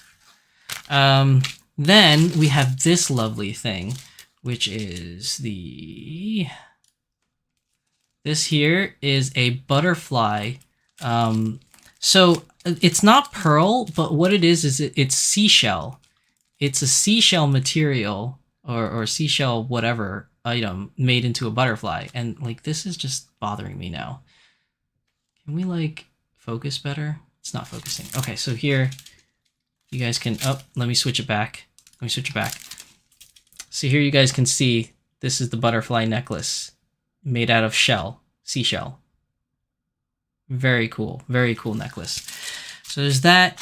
And then I got in here 3. Oh, you guys can't see, so sorry. I got 3, count them. I got 3 of their no-hole earring kits. So let's open one of them so you guys can see. So this one is the diamond earrings. So these are diamond studs, right? And then you have the extra stud on the nose there. That one is for like, what's it called? Like eyebrow piercing or nose piercing kind of thing. Like a much smaller stud. Focus. It's like having a heart attack trying to focus. Abalone. Yeah, maybe abalone. I don't know. I was thinking seashell, but it could be abalone. Who knows? Focus. Focus camera. See, this camera, it hates me. I really need to get a new secondary camera. But the thing is, I don't use the secondary camera that much or that often to the point where it's not really necessary for me to really upgrade it per se. Let me see if I can see if this works. I don't know if this is going to work, to be honest.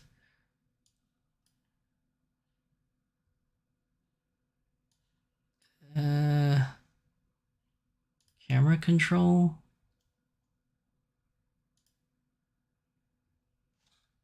Does this work? Is that better? Kinda. It's like freaking out. Yeah, it's kind of freaking out. But yeah, that's the diamond. That's the diamond. I'm sorry, guys. I really thought this was going to come out way better.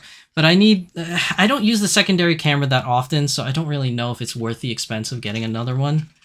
And then underneath, like what they have underneath is the extra blue tack to put in the head, and also an extra magnet that you can use to put into the body for the body pieces.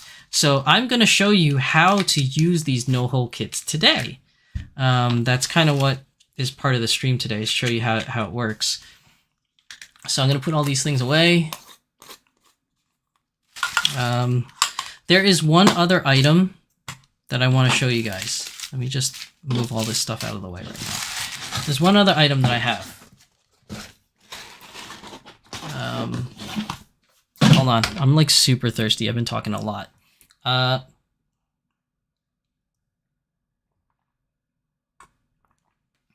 right. So there's one other item I want to show you guys that came in, which is this lovely thing. This is their new water bottle from Kitten Kat Shop. Can it focus a little bit? So I got the purple water bottle with the hiking man on it. Very nice, very nicely made. And the top has a carbiner clip so that it can carbine onto a backpack or onto the belt loops of the jeans for smart dolls or any kind of other belt loop. And the top does come off. So we can open this up, see?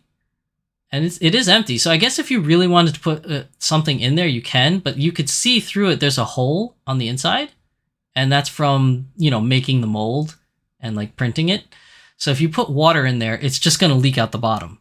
You can see here, there's a hole on the bottom. So it's not really made to hold anything per se, but it's just really cool that it actually opens and you could put stuff inside. And the camera's freaking out again. So yeah, I'm gonna try and put this top back on. There we go.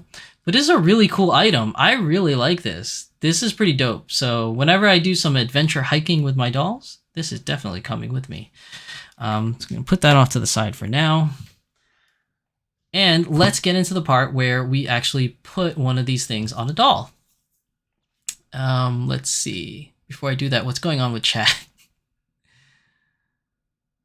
Liz says very cute. Yeah, it's trying to focus on the fox faces. Like, it's trying to focus on these things. So it keeps freaking out. The metallic is quite cool. Yes, the metallic is cool. You could put a small putty at the end to cover the hole. That's true. I could put a small putty at the end to cover the hole, but I don't know. I have no real intentions of putting water in it anyways. So there really is kind of no point in that. So my first victim today, I say my first victim, we are gonna work on Cheryl's earrings. Because she's very lovely here, and I kind of want to give Cheryl the pearl earrings because I know she's a little too pearled out. I mean, she's got pearls hanging off of her little headdress thing here, so there are pearls already in there. There are pearls. Can you guys see it? I don't know if you could see it. No, you can't see it. There's pearls on the back part too. She has like a little bow in the back that has pearls on it, but I figure the pearl look would look really nice. So we're going to do that.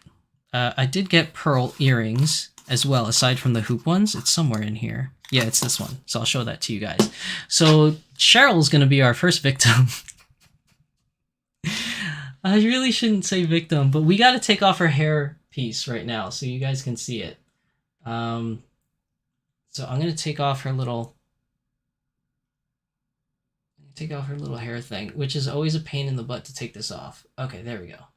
So, yeah, as you guys can see, let's see, maybe you guys can't see. This is her little headdress piece. So it has like a lot of pearls already on it, but whatever. I took that off. These are the other ones because I bought 3 kits. This one specifically has pearl earrings, like pearl studs. So we're going to use this on Cheryl for now, just so that we can put those on. So I'm going to put this off to the side, actually. And then what we're going to do is we're going to rip her head off. There's no real eloquent way to say this, is there? I'm just going to rip her head off. Doll hike group meet? Oh my god, Tempest. I don't know. I'm not really good at hiking though.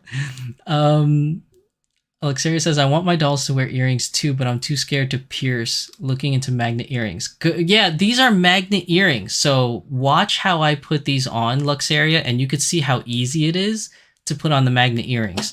So this way you don't have to pierce their ears, because a lot of my Dolphy Dreams came with earrings, but you have to pierce their ears for it to work. So having this magnet kit is really, really nice, and that's what I'm going to show you guys today.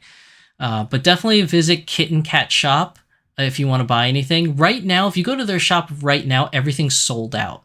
But that's only because they had to close their store while they went on vacation. So that this way, there's no confusion about buying things and then being like, how come you haven't shipped anything? How come you haven't shipped? It's because they're on vacation.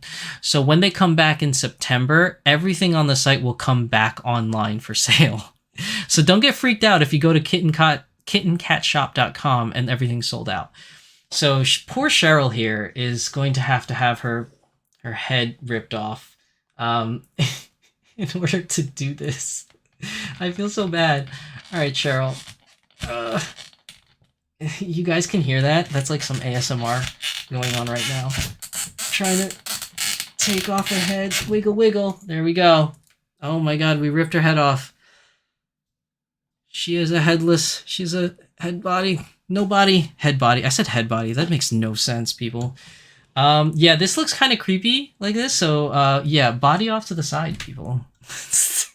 It doesn't look appealing that way. Okay. Let's let's see. Table view. Here's her head.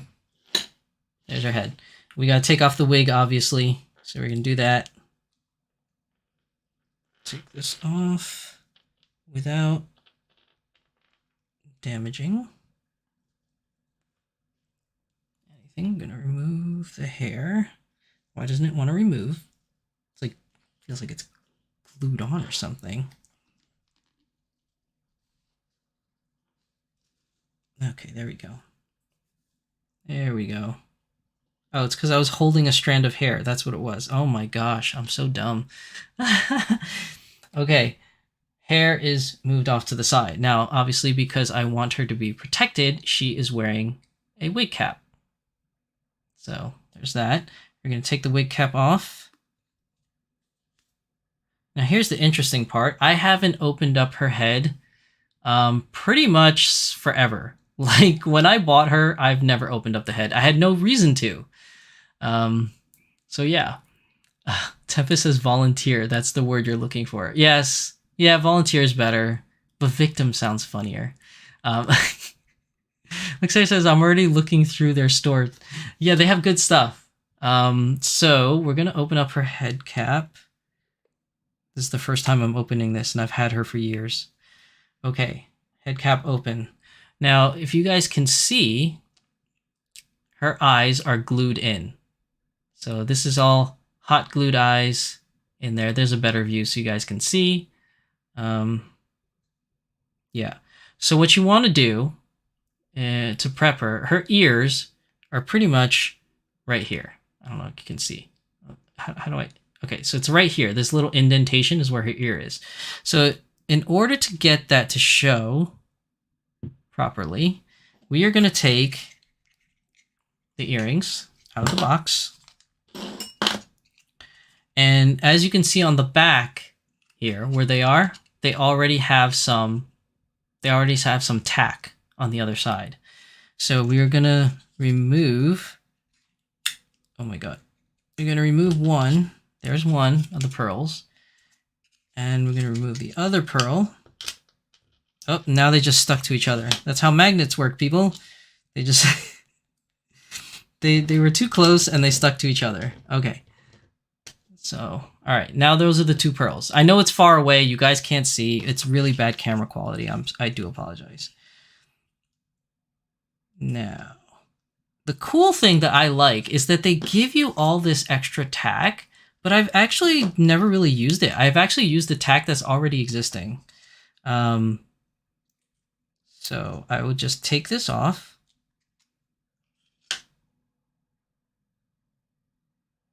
All right. So I have this little magnet. You guys can see I have the little magnet and I have the tack on there. So all I'm going to do is take the tacky side and I'm going to put that in the head. So we're going to go and put this, I don't know if you guys can see as I'm doing it. Put this right by where I can see the ear. So right there. So you guys can see that? So I already placed the tack in there where the ear indentation is. And what I like to do is now take the head on its side and I'll take the one earring piece. I know you guys can't see it because it's so small. And I'll place it right there. So now you can see when I put it on, it's not in the right place, right? So if I take my finger inside the head and I move it around, you can kind of see the earring move? So when I move it around, the earring also moves. So I'm trying to move it to a spot where, like, you see that? I'm trying to move it to a spot where I like it. Okay, I think right there is the perfect spot. So from moving the earring around inside the head, the thumbtack kind of got a little loose, right? You could kind of see it there. It's like a little spread out throughout the inside of the head. But I was able to move it around and keep it there because the thumbtack is there to the desired place. So right now you could see it on her head. It looks like it's in a really good spot right now. Right there at the base of the ear. Now it probably should go a little bit more inside, but like right there, I think. Like right there probably looks a little bit better. But you start running into a problem because especially with Dolphy Dream ears, you can see that the ears come out a lot more than on Smart Doll ears. So the magnet doesn't reach all the way to this back end here, which is where an earring normally would be. So we have to maneuver the magnet in a way where at the very least we can get it somewhere close. So I'm just moving the magnet around where I think this is like a good spot right here, right? That looks like a good spot. I would say that's a good spot. So if we're looking at her face head on, that's a good spot, right? What do you think, chat? You think that's a good spot? Chat fell silent on me. Why are you falling silent to me, chat? But I think that's a good area to have it right now. So it looks pretty spot on to where I want it. So in order to make it not permanent, but at least make sure that the magnet doesn't fall out of place, because as you can see, the magnet, the tack inside got spread around as I was sloshing the magnet around. So I'm going to take some additional tack just to cover the magnet itself. So I don't think I need a lot of tack, but we're going to put some just to make sure it stays. If I can even get the tack out. I can't get it out. Attack on tack. That sounded really dumb. Attack on tack. Come on, tack. It's like really stuck in it because it's really hot. It's really hot in the house right now. Okay, I'm gonna have to break this open. I don't want to, but it's melted to the thing because it's so hot in the house. And it's so hot outside, actually. It's like freaking 90 degrees today. Okay, I don't need like a huge piece. All right, there we go. So we have this piece here. And what I'm going to do is I'm essentially just going to squeeze it. And then I'm going to roll it. Just to kind of get it all like mushy and ready to go. So I have it in like this kind of circular, as you can see, it's like a circular pattern. And all I'm going to do is I'm going to cover the magnet with this circle to keep it in its spot right there. So can you guys see in there? So I'm going to try and do this where you guys can sort of see. So I put it on top just like that. And then I'm going to just squish it. Just gonna, my finger got stuck to the tack. All right, I'm just gonna squish it in there. There you go, just press it against. There we go. And then now, that's basically what it looks like. Looks great. So now it's like really stuck in that spot. Like not permanently stuck. I mean, you could still peel it off, but it's not gonna move around. And the earring looks fantastic. Looks really great on her. I don't know, maybe it's better if I hold it up to this camera. Can you guys see it better? Because this camera is much nicer. Yeah, so she looked good. So now we just got to do the other one, right? So we're going to go and we're going to take the other one on the back. This is the other one. So we're going to take this other magnet out with the thumbtack that's already provided from Kitten Cat Shop. Okay. So again, you're going to have the thumbtack just the way it is, in the same place it was on the piece of paper. So you have your tack, and on the other side, you have your magnet. And we're just going to place that where the ears are on the doll's head. So I'm going to place that. Oh my god, I have such big fingers. Somewhere here is where the ear is. And then I'm going to pop on the earring. So we're going to pop this on. Oh, that is definitely not in the right place. Look at that. It's like in the middle of the ear. So we're going to have to move the magnet. See that? I'm moving the magnet and the earring's moving with it. Just following. This is hard to do this on camera. It's much easier if I just do it looking at it, but I'm trying to capture it on camera so you guys can see. There we go. So I'm moving the magnet around and the earring is following where the magnet is going. And I think I got it in just the right spot right there. Yeah. That looks pretty good, right? I don't know if that's symmetrical. Does that look good? I think it looks good. Looks symmetrical to me, I think. No, it fell. There we go. The earring fell. Oh my god, I'm doing this in reverse, so I'm sorry. Because the camera is in reverse, so I have to like kind of angle it so you can both can see. That looks good. I think it looks good. Maybe one is a little higher than the other, like slightly. The good thing is that it covers a wide surface area, so you can move the earring around from place to place to kind of match up the heights. But I think that looks great. So we're gonna go. What do you guys think? It looks good, right? I think that's a good placement. So we're gonna take our thumbtack and just cover that area up. Take some extra thumbtack that doesn't want to come out of the bag. There we go. That was a little bit easier now that I ripped half the side of the bag. So again, I'm gonna smush it up, roll it around. Oh, you have to go, Luxaria? No problem. Thank you for coming to this stream. Have a good time at work. Don't get too frustrated at customers or whatever. I don't know what it is you do for a living. But yeah, drive safe, be safe, and yeah, catch the VODs later. Thank you for coming, Luxaria. So here we go. So I kind of have it smushed again into this circular pattern. Okay, so you guys can see circular pattern. And I'm going to take it and put it right over that magnet just like the other one.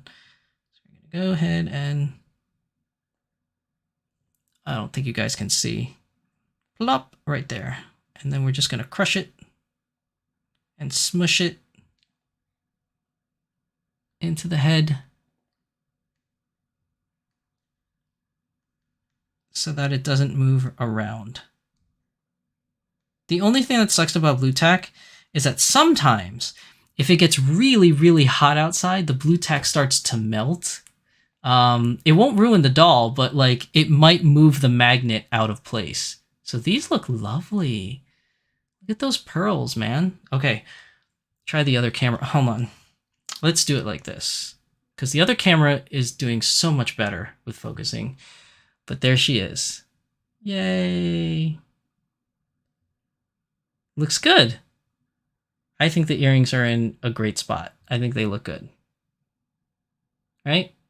They look pretty symmetrical. Okay, so, and that's it. That's all you have to do to put on these earrings onto a doll head. It's very easy. You don't have to drill any holes. You don't have to cut anything in the doll, and essentially it comes out just like this. And you can easily switch them off, on and off. So, oh, like I said, everything's in reverse for me. So yeah, looks good, looks good. And then on the inside, you guys can see now, that's how it looks. The two magnets are now in there, and I put some thumbtack over it to make sure that they don't move. So let's go and put the head cap back on. Cheryl. Okay. Come on, get in there. There we go. There we go. She looks lovely. Look at those earrings. Those pearls are nice. All right, we gotta put you, because I don't want to lose the earrings while I'm doing this, so I'm gonna actually, as you can see, just remove them. Very simple. Just gonna remove the earrings. And they just magnetize to each other. Oh boy. I don't want to lose them, so we're going to take out this little magnet pad and plop them on the magnet pad. There we go. We got to put Cheryl back together. So you got to get her wig cap back on. Wig cap. Let's see. Trying to do this while on camera is quite hard, actually. You want to put her wig cap back on so that she doesn't stain. Oh boy. Come on, Cheryl. Work with me, girl. Work with me.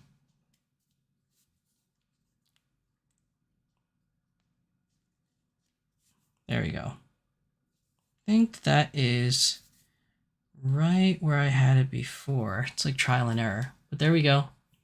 There she is. Such a cutie. With her little wig cap on. And then now we got to get the wig on.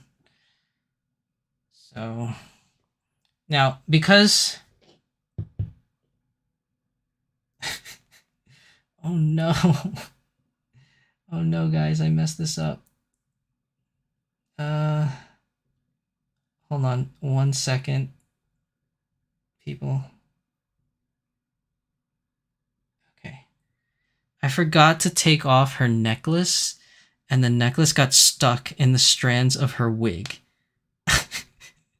So I was able to take it off, but yeah, her necklace actually, which is fine. It's good that I'm taking it off because I wanted to use the butterfly necklace on Cheryl anyways. So yeah, because I usually fumble around with putting on wigs, we will just go back to this screen so that you guys don't see me act like a moron while putting this on. Oh, actually, you know what's good too? So now that we're on this screen, right, and you guys can see Cheryl's head, right? I'm gonna get the other one. Let's get the other earrings. So let's go table view. So we're going to try these out on her and see how they look. Let's go ahead and open up these earrings. Oh, these are gorgeous. These look so good. Okay. They have like these little metal twisties on one end, but you're going to need to take them out of the packaging. And I can't find where the hole is, the open loop. Please don't take that out of context, people. Okay, that's one. And then remove the other one here. Gotta find the opening so we can slide this out. There we go. So then these lovely opals. I think they're opals more than pearl now that I really think about it. These opal earrings. Super cute. It's really nice. Really nice. Oh, they just magnetized to each other. Oh my god. Okay. Okay, so let's go back to the other camera so you guys can see clearly. I can see clearly now. The rain is gone. All right. So let me get closer to the camera. Here's Cheryl's head.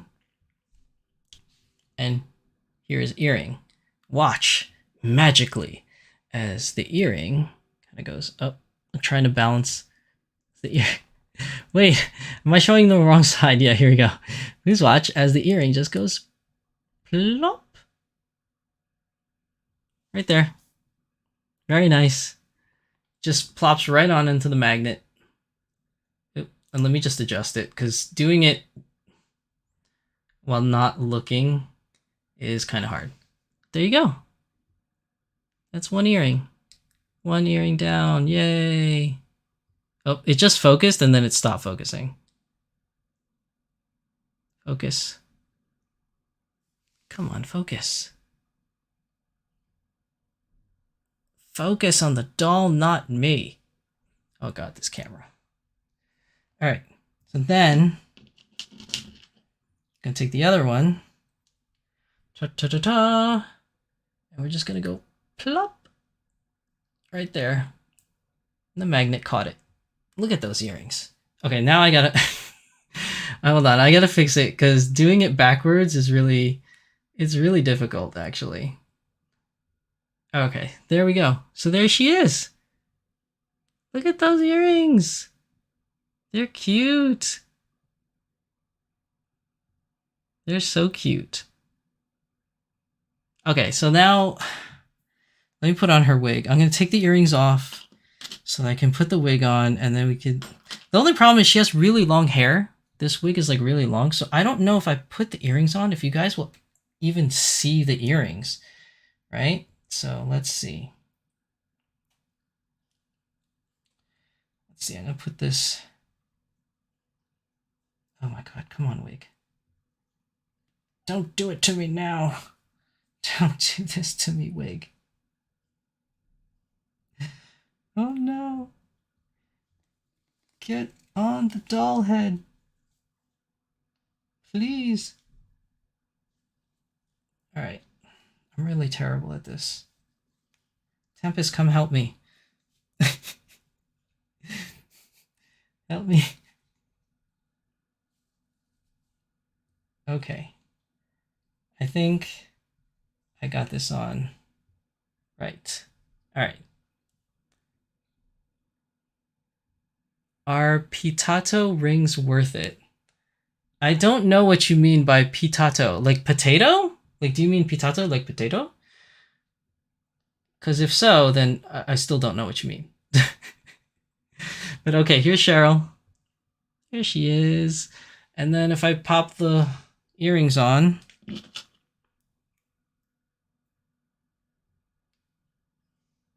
Let's see if you can still see the earrings.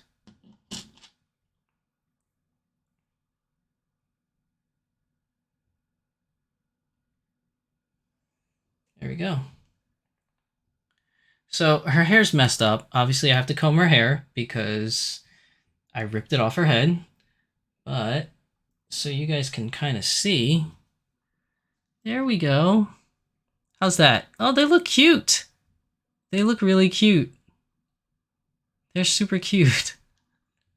I like the way this came out. It's really, really nice. Look at those earrings. Oh, she's so cute. Okay, I'm going to put her head back on to her body. And this way we can get the full effect. Oh, actually, before I do that, because I want to try out this new necklace, right? To show you guys this necklace here. Also from Kit and Kat Shop, this necklace. So this is the seashell or albacore butterfly necklace. I would like to try this. This is also from Kit and Kat Shop. Let's see. Take this off like that. All right. Here we go. See if you can better see it if I do it like this without the plastic on top. So there we go. That is the very lovely shell necklace there. Does it do better if I try to cover the light? No, it doesn't do any better. If I try, let me see this. Such a jank setup I have. Oh. How about that? Can you see it better?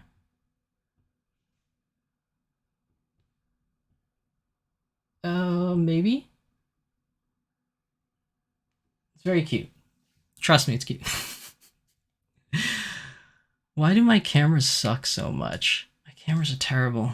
Alright, so this is the necklace, obviously. Right? You have the necklace. And then the clasp here. Clasp that keeps it together. It's magnetic.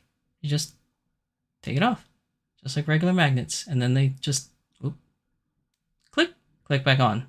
Which is very nice. It's better than this, which is more authentic because real necklaces don't have magnets, but it's better than this hoop, this loop and hoop thing where you have to like press the little tab down to kind of like fit the necklace on with all the doll hair wig in the way. And I don't know.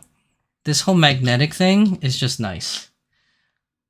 But what's really cool is because the doll's head is off right now, I could just slide it in over her neck without using the actual magnetic clasp. We'll just slide it in.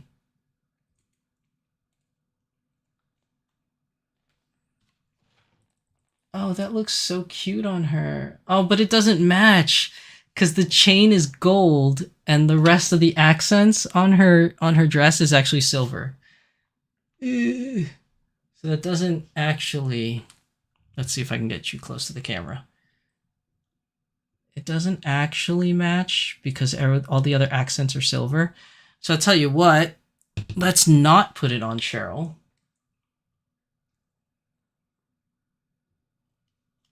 And let's put it on our next victim for the day. Keep calling them victims. They're not victims, they're volunteers, Shizu-san. I know. It just sounds funnier. Okay. Alright, Cheryl. We're gonna put you back on your body where you belong. Okay, wiggle. Alright, there we go. And then wiggle, there we go. There we go, pop you back on. Yay! Oh my god, your hair is a mess, girl. I gotta fix your hair again. It's a complete mess. It's a travesty. Curly hair is just so hard to maintain, people. And I know you girls out there, you're probably like, you're just realizing that now? Yes, because I don't have long hair. I'm so sorry, people, I don't have long hair. So we're gonna take these magnets and just pop them into her ear.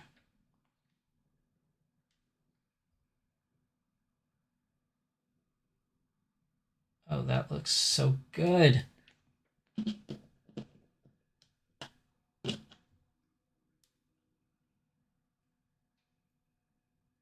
Oh, well, the earrings are gold too, which doesn't match her silver accent, which I'm just realizing now, but who cares? Who cares? It looks lovely. Okay, so... Yay! There we go. This is... Oh my gosh. She's so heavy. There we go. Oh, hold on. There's like all this stuff in the way. Okay, you guys can't see her. Hold on. I can fix that. I can fix this. We're just gonna move you guys over, okay? We're just gonna move chat over. There we go. So that now you guys can see. And look at that! Tell me. What do you guys think? Super worth it? I think it looks gorgeous. I think she looks absolutely lovely. Again, the gold doesn't really match. I think they offer a silver version, so I'm gonna have to purchase another one of these earrings in silver. But she looks so good, right? Look at those earrings. They really look nice. I like them a lot. They're really cute. Now, we could also, let's see, just so you guys can see, we'll try the, let's try the bluebirds, right? Let's try the bluebirds. So we're gonna get the bluebirds out. I'm just gonna open all this stuff tonight. We're just opening everything tonight, so you guys can see what we're working with here. Let's see. Take off the bluebirds from their little holding spots. Come on now. There we go. All right. How do I do this again? I don't know what I'm doing. This is indicator of things to come. Shizu-san just doesn't know what he's doing when it comes to jewelry. And I won't deny that. I have no idea. I don't wear jewelry. Actually, I lied. I did used to have an earring once. If you guys haven't noticed, my left ear is pierced. But let's see. Okay. I'm going to try to do this. This is going to be hard. Because I'm going to keep her facing this way so you guys can see. Bloop. Very easy. Just take the magnet off. And then I think this is the right way. Because there's, yeah, the birds are facing the same way. It doesn't matter, I guess. And I'm going to... Bloop. There they go. It worked, right? Hold on, I'm going to turn her... No, it did work. Oh my god. Hold on. It's falling. There we go. Now it's on there. All right. Look at that. See? Very easy to change. You don't have to open her head again and change the magnet. It'll work with all the earrings. It does not matter. So there's her with the hoop earring, with the opal, and then, I don't know, the bird keeps turning sideways, so you can't really see it, but yeah. There's a little blue bird. And while we're at it, I might as well open the other one, right? So you guys can see. Let's see. So the other one, we're going to open this up. Ooh, these look so cool. I really like this. All right, guys. Bear with me for a second while I remove these from the packaging.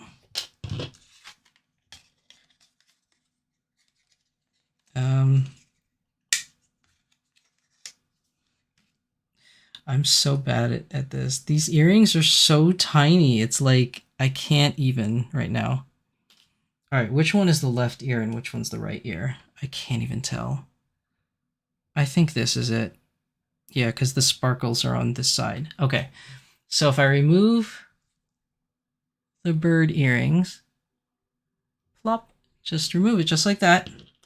Because again, it's magnets. It's fun to play with magnets, as Corey would say. And then, if I can... Right there's the butterfly earrings. Okay, now I gotta fix it. But you can see how easy it is. I don't have to even really see where I'm putting this thing, but yeah. These are the butterfly earrings. Okay, so you guys can kind of see through like this. Oh man, the camera's really not doing it much justice, but they look really cool in person. These like butterfly earrings are so cute. I don't know if I want to keep the butterfly earrings on her though, because it doesn't really match her outfit. But then again, I don't know if the gold opals do. What do you guys think? The hoop with the opal or the butterfly earring on there? I think the bluebirds definitely don't match this outfit. But I think this little fairy outfit looks so regal. I think the gold hoops with the opals look better than the butterflies. But yeah, that's so cute. All right, we're gonna put the opals back on. So we're gonna remove this real quick, and just for time's sake, I'm gonna pop the opals, the pearl with opals back on.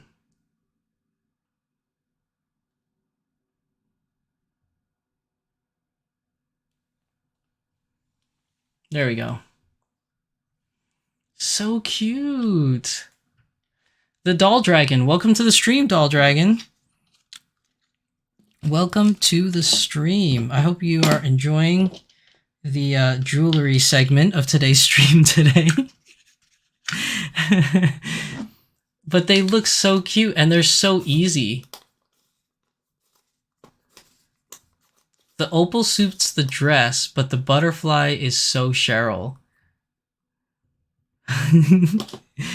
Yeah, you guys think so? The butterfly give it something, but that's me. Luxaria Altera says, nobody at work yet, so I'm back. Welcome back, Luxaria. Mika says the opal one. Okay, so we're gonna keep the opal ones on her for now, and then we're gonna get our next victim out here. Let's move Cheryl off to the side so we can get our next person. Okay. All right. Okay, there we go. So today Portia is here. Portia is our smart doll, custom made by Magical Girl Kit Kat. Thank you, Kat, for making my gorgeous Portia. This wig is a pain in the ass to put on, so it's probably going to be a really big pain in the ass to take this off and put it back on. But we are going to do it today, guys. She has no stand, so let me put a stand on her so she doesn't fly backwards. Let's see, blah blah blah. Okay, stand is on. Oh goodness. Oh girl, don't do this to me. Come on, honey. My honey bunny. Portia, work with me. Okay. All right, so there's Portia, and I'm gonna remove her head. So we're gonna behead her.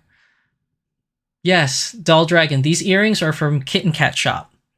This is where I got them from. The lovely people at Kit and Kat Shop. So we're gonna remove Portia's head. So for those of you that don't like doll torture, maybe you want to avert your eyes, so you don't see the insanity. There we go. Okay, no head. All right, head's off. And while we're at it, we are going to put on the wonderful butterfly necklace from Kit and Kat Shop. Oh, this looks cute. Okay, so what do you guys think? Oh, I think the butterfly necklace definitely looks better on Portia. It really pops with the gray. Oh yeah, she's keeping it. This is going to be hers. This is Portia's necklace. She will keep the butterfly necklace. Now, I wonder if that means she should have the butterfly earrings, or is that too much butterfly? Maybe that's too much butterfly. All right, here we go. Switching views. Okay, so we got Portia's head here, and we're going to remove the wig, which is already falling off her head, because now the reason, if you guys can see, the reason why the wig is already falling off is because I put a wig cap. Now these doll wigs, like the really colorful ones, I made the mistake of putting them on without a wig cap. And sadly, my interstellar blue had staining from the colorful blue wig for Sapphire. Sapphire's head got stained all around. It's partly my fault because I didn't do my normal checkups on my dolls to make sure that the wigs are fine. But this time around, I decided to put a wig cap on Portia because I don't want Portia to get damaged. Now, the problem with these wig caps, right, is because this is a Volks Dolphy Dream wig cap, and it is huge on the doll. Look at this. Look at all this extra fluff. There's all this extra here. And when you put the wig on, all this takes up space under a wig that fits like just snug. So yeah, it's a little bit of a pain. And as I'm checking it now, doesn't look like it's stained. So we're good so far. So we're going to take the wig cap off. Ooh, but it got stuck. Look at this. Look at this, chat. It got stuck. I don't know why it got stuck. Oh, and she has like a little, she's got like a little brim. I don't know if it comes out on camera, but there's like a little brim from where the white got stuck onto her head. That's sad. I'm so sorry, Kat, after you custom made this for me, but I think this actually just rubs off, to be honest. This might be part of the Mr. Clear that went over her face. Maybe because it's so hot here, I think the Mr. Clear kind of like fused to the doll cap. Anyways, we're gonna take off the head. She's still good. There's no like stains or anything like that. It's just like a little residue from the wig cap. So, took off her head. And you could see the inside of her head has all the blue tack from putting the eyes in. So she's got a bunch of blue tack in there. And the ears, I don't know if you can tell because it's gray, so I don't know how the lighting is. But right over here is the indentation right here for the earlobe. That's where the indentation is. So we are going to put that in. So you can see all the earrings like kind of spread out throughout here. I'm trying to keep them all separate or else they'll magnetize to each other. Now, which one's the one I opened? Oh, this is the pearl. Okay, so this is on Cheryl. We're going to get the other ones. What color did I get on this one? Oh, these are the pink ones. I got pink. And then the other one should be blue. I think I got the blue for the other one. Oh no, this is diamonds. Oh, this is the diamond one. Yeah, we're going to use the diamonds. That's right. So we're going to use the diamonds. Diamonds is a girl's best friend. Don't you know that, Shizu-san? I know. I know diamonds is a girl's best friend. Okay, I'm sorry. I'm acting stupid today because I'm half tired and I'm running high on caffeine right now. So if I'm acting weird, it's because I'm super jumpy. Okay, so here we go. These are the diamonds. Diamonds are a girl's best friend. They could be a guy's best friend too. I see a lot of dudes wearing diamonds nowadays. We're going to take the diamonds off. Place them onto the magnet pad so we don't lose them. Okay, so there are the 2 diamonds. Put them on there. And then there's the 1 diamond on there that we're not going to remove because lighting, hello, because that's for the eyebrow piercing or the nose piercing, which I'm not doing on this girl today. I mean, I guess I could. I could give her a nice eyebrow piercing, but yeah, I don't know. She's not that kind of a gal, I don't think. So like that makes any sense. Okay, so like the other one, the 2 were on the 2 ears of the fox, and on the back side where those 2 ears were, where the earrings were, that's where we're going to take it. So we're going to remove one, just like we did with Cheryl's.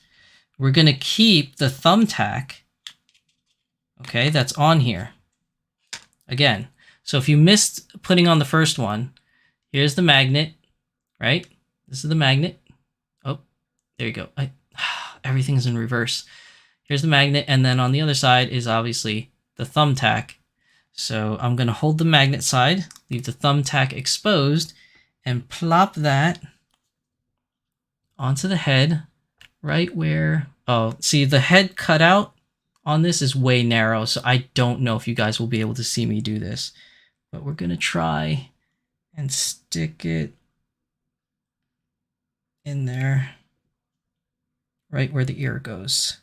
Okay, so if you guys can see that, right there, that's where the ear, like if you look in any of your doll's heads, there's an ear dimple, like from when the casting method goes on, and I kind of just loosely put it right over the dimple, and then I get started from there. So as a basis for comparison, you could see the back of the Smart Doll head. The ears don't pop out as much it does on Adolphi Dream that we saw with Cheryl. The ears are very much so like kind of shallow for that, I guess, more anime accurate look, I suppose.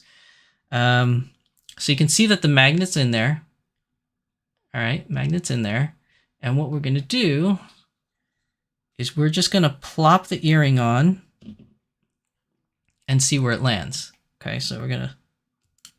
Oh, there you go. So it landed right in the middle of their ear. So what I'm going to do is I'm going to move the magnet down. Oh, look at that go. Move it down till we get it right in that sweet spot that we want it. Okay. It went to the back of her head, back of her ear. Oh no, we lost it. No, because the thumbtack got stuck to my fingers. So when I tried to remove my finger, the whole earring moved. Okay, hold on. You silly thumbtack. This is hard doing this in reverse, because normally I would do it like this. I'm just looking inside, but I'm trying to get this on camera for you guys so you could see the earrings actually move as I move the magnet around. Oh, it went to the back of her ear. That was too far. That was too far. Okay. Just gonna move this. Oh my gosh. There we go. Right there. Bingo. I got it. I got it right where I want it. I'm just going to check the inside. Oh my gosh. It is so hot today that the thumbtack keeps sticking to my finger. So when I try to move it, look at this. I got thumbtack stuck on my finger now. So when I try to move the magnet around, it's pulling the magnet off the head because it's stuck to my finger. So that looks good. What do you think, guys? That is right on the ear. That looks great. Okay, so you could see on the inside here, it's right where it needs to be. Where am I? Doing things in reverse is so hard. Oh my god, it's even harder. Turn it this way. There we go. So you can see it's in there. Smart doll heads are very tall compared to Dolphy Dream heads. It's hard to get your fingers all the way in because they're actually quite tall. So now that the head's in there, or the earring rather, we're going to take more thumbtack and we're going to cover. I'm just going to rip this because it's really hard to get in there. I'm sorry, Anna and Corey. I'm ripping the bag, this beautiful bag that you gave me. And we're going to get some thumbtack. Just like so. Half of the block is really all you need. Just half of one block. And they give you 3 blocks. So again, I'm going to roll it up into a little ball. Kind of mush it around until I get a ball. So that's what I got. And then we're just going to flatten the ball to make a nice cylinder. Right? Like a flat cylinder. Kind of look, you know what it kind of looks like? Kind of looks like an M&M. I kind of made it look like an M&M or Skittles or something like that. So we can do that. Then we're going to take the head. I don't know. Can you guys see? I don't know if you could see. I don't want to put my hands on the face up. Okay, so you see that. I'm going to take this. Everything's in reverse. I'm going to take this and plop that right over the magnet. So I don't know if you guys can see this, but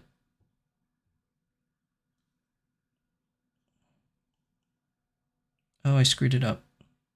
Oh, it screwed it up. Okay. No, it's stuck to my finger again. Oh my god, it's stuck to my finger. Note to self, guys. If you're doing this at home, don't do it when it's super hot outside because the tack just keeps sticking to your finger. Okay. But see, the thing is, you have to smush down on the tack so that it keeps that magnet right in that spot where you want it. But then when I pull my finger away, it comes off with my finger because my finger is stuck to the tack. Okay. So now you guys can see. Can you guys see it? Navigating is hard. Oh my goodness. So right there, you see that? Like it's a flattened pancake up against the side of the head. That's exactly the way you want it. And then I took the head away from the camera. And now you got your beautiful earring on. Yay! Not permanent. You can always move it anytime you want to move it. But, you know, the extra thumbtack is on there so that it doesn't move around, to make sure it doesn't move around inside the head. And you can see Portia's really beautiful beauty mark. Very nice. So now we're going to do the other side. All right. So now where's this? Here we go. So again, we're going to take this card, flip it over, and we're going to take the other one that was holding the earring in. Oh God. Come on. Come on. Everything's so sticky today. That's a good and a bad thing because then it means that the tack is much more malleable. All right. So again, the tack is already on there from the packaging and you have the magnet. And then I'm going to put the magnet against my finger so that the tack is facing upside. And I'm going to place the tack right over. Wait, is the camera focusing on the right side of the head? Yeah, right over the dimple, which in this case is right next to the existing tack that's already there. I hope that the 2 tacks don't get stuck together because that would make moving it around hard. Okay, so the tack is in there. The magnet's in there, rather. So you can see there's the magnet right next to the tack. All right, so the magnet's on. Here's the ear without the earring. Okay, and then we are going to plop the magnet on, or the earring on. Let's see where it lands. I'm gonna put this earring on there. Okay. So it looks like the magnet is like in the middle of the ear again. So we're gonna have to move the magnet down. Oh, there it goes. There it goes.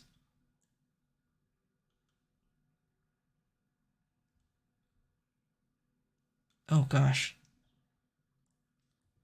Come on. Come on. Okay. I think I got it right where I want it now.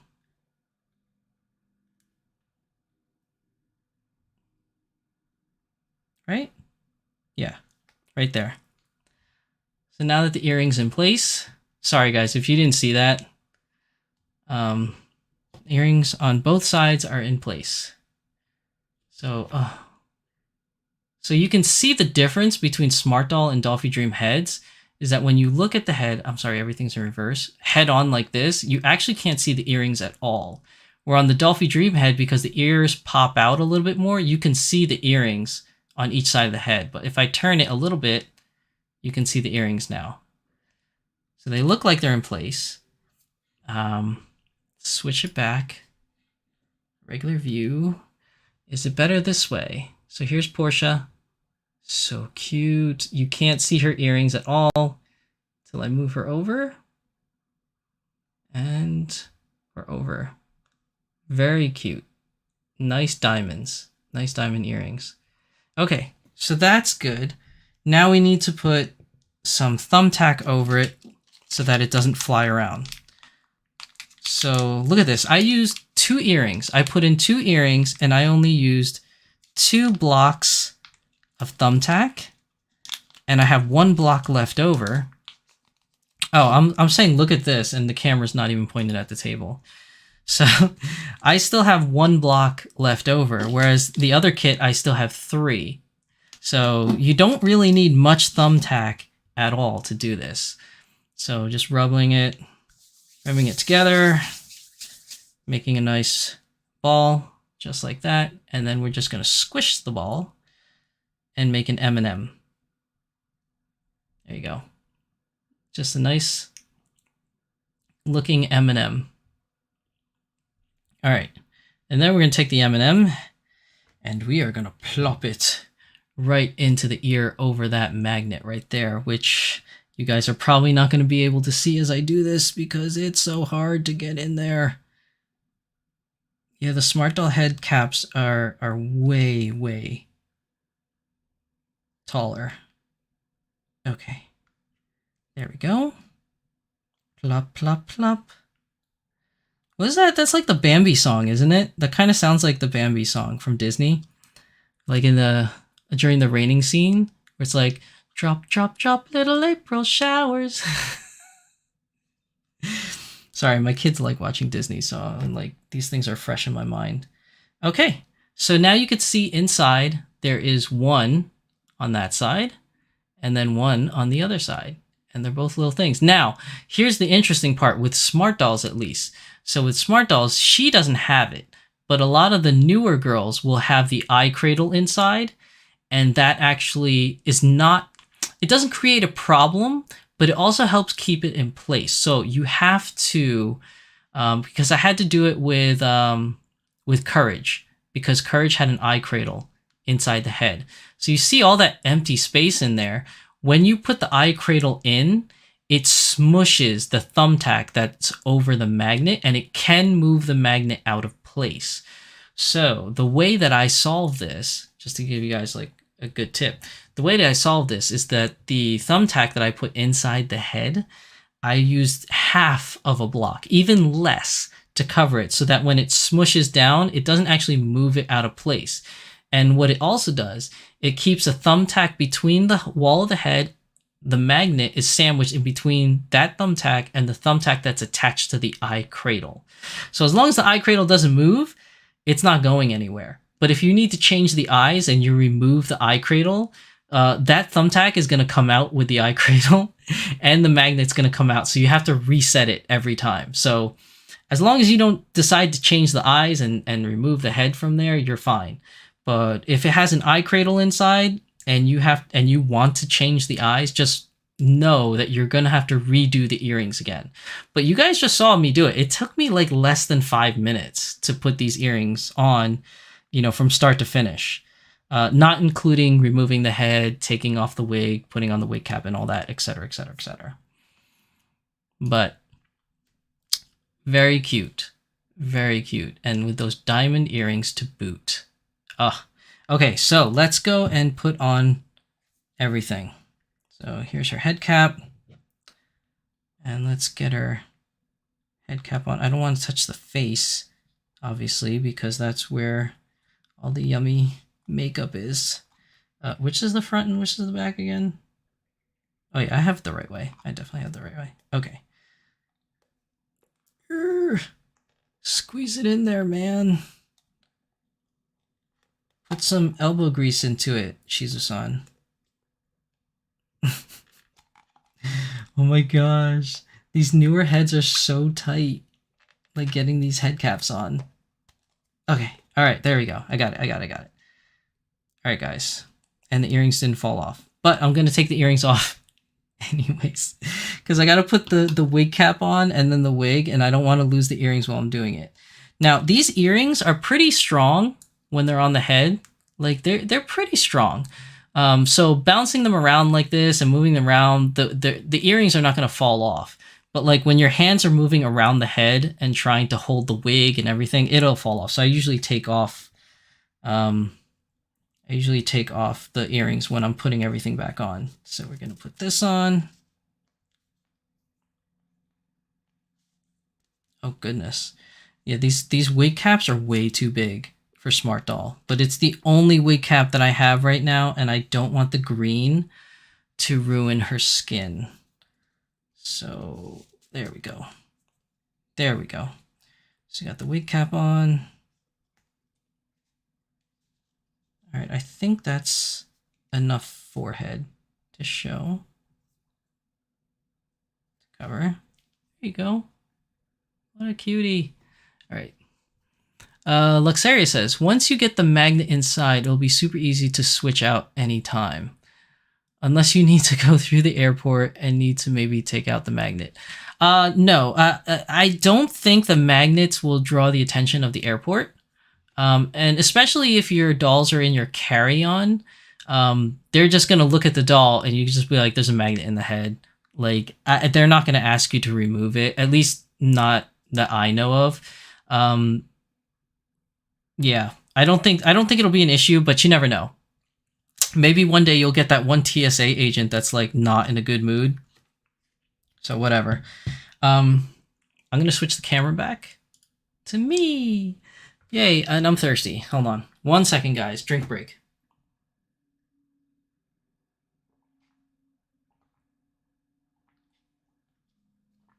So yeah, I don't see it being a problem, Luxaria, but you never know. It could be. It might be. You know, depending on the airport, depending who you get as a TSA agent, it might be a problem, but let's just hope it's not. Okay, I don't want to show you my really disgusting putting on wigs skill, because this one is even harder because of the wig cap to put on. So let me just do this off camera so you guys don't see how terribly bad I am at this. I'm like really bad on putting on wigs. Like it's almost a sin. It's almost a sin how bad I am at this. Get on. Oh, the wig cap. The wig cap. It's just destroying my ability to function as a doll daddy putting a wig. I say doll daddy. That sounds just wrong, I think. Maybe I shouldn't say that. Alright, come on. I think I put the wig cap a little too low. Because now all I see is the wig cap on the face. Hold on. There we go. I think I may have fixed it. Maybe? Oh my god, the hair. Because it's so hot and humid, even the hair is getting really frizzy, guys. It's like super hot and humid out right now. It doesn't help that there's no air conditioning in my office, so I'm sweating like bullets right now. because there's no air conditioning that reaches my office. So every time I stream, it's just way hot. I was thinking about putting a fan in here, but then the fan would be so loud that, you know, you guys would just hear the fan going in the background. Just way too loud. Okay, so there we go. There she is. All right, so I'm going to put the head back on, and then we'll put the earrings on so you guys can see the full effect. Okay. All right, come on. Come on, Portia. You can do it.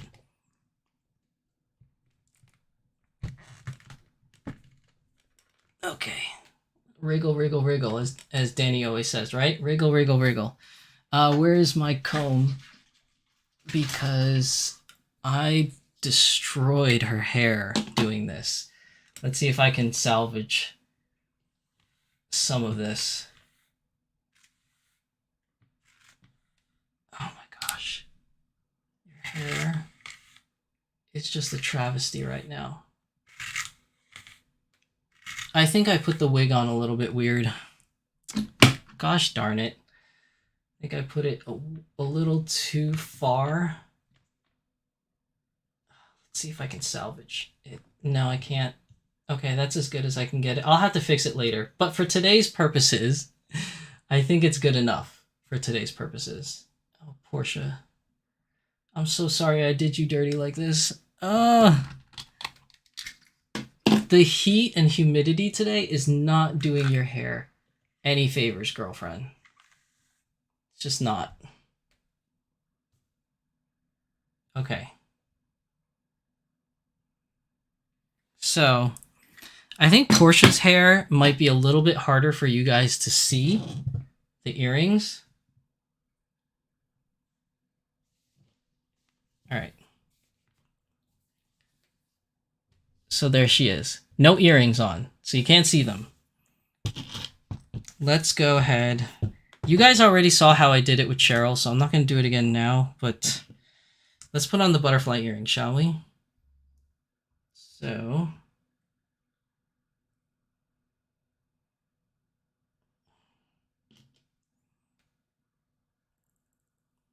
her hair just does not... It's not like Cheryl's where you can easily see the earrings because the way this wig style is. But, oh, it came out nice, especially because it's the hanging ones.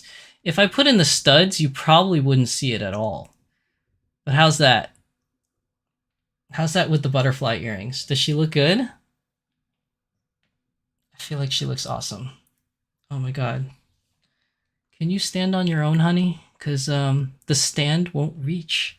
It won't reach the floor. Oh my god. I'll just have to hold her. I'm going to hold her. What do you guys think? Butterfly earrings? Huh? You can barely... you can barely see it, though, because her hair is covering the earrings. But they're there. They look cute. Right? They look cute on her. I think they look good. Let's see if we can... They look nice. What do you guys think? Let's try the bluebirds. Let's try the bluebirds. Let's see how the bluebirds look. Take these off. Oh gosh, you got stuck to the other earring now. No. All right. All right, we're gonna put on the bluebirds. Because I thought the bluebirds were really cute, but I don't know what outfit I can put them with, to be honest. Okay. Now the bluebirds, because they're a little heavier, I guess they have a stronger magnet on them. Or a thicker magnet, rather. So they do kind of pop out a little bit from the side of the ear. But, what do you guys think? There's the bluebirds. What do you guys think about the bluebirds? That looks cute. I think the butterflies look better on her.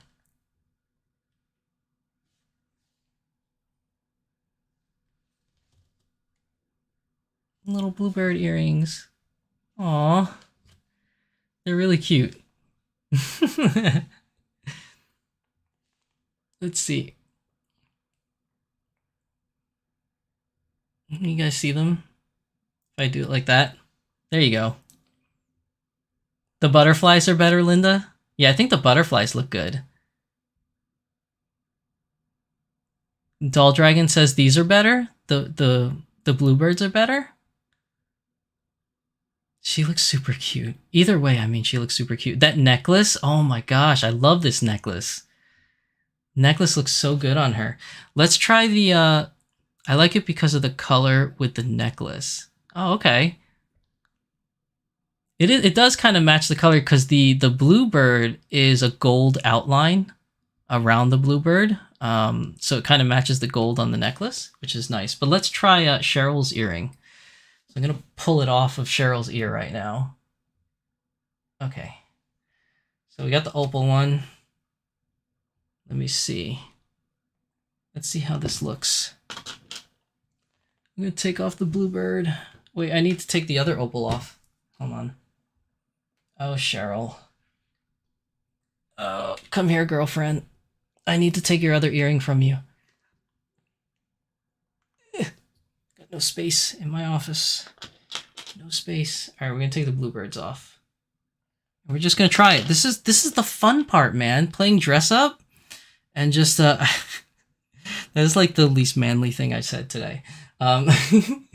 We get to play dress up. Oh, these don't look bad either, actually. These look pretty good on her. It might not be everybody's cup of tea, but I think these look cute too. All right, here we go, guys. They match the necklace, definitely. So what do you think? She's a Disney princess now? Mika, you like both of them? I think they look nice too. This one is the opal earrings that Cheryl was wearing. I think they look too formal for the casual outfit that Portia's wearing. Because Portia's just wearing a long tee. So she's got a purple long tee. I don't think the opals really match this outfit. I don't know.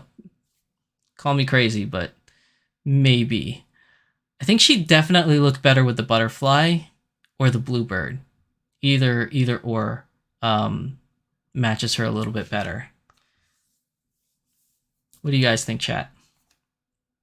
But I think the necklace is definitely hers. I wanted that necklace for Cheryl, but that necklace, it looks good on Portia. Definitely looks good on Portia. Unless I find a different necklace that I want her to wear, I think that's like the necklace. I do have another necklace. I don't know if I can... Ow! I just kicked myself against the table. Oh, that hurt. Okay, hold on. I have another one.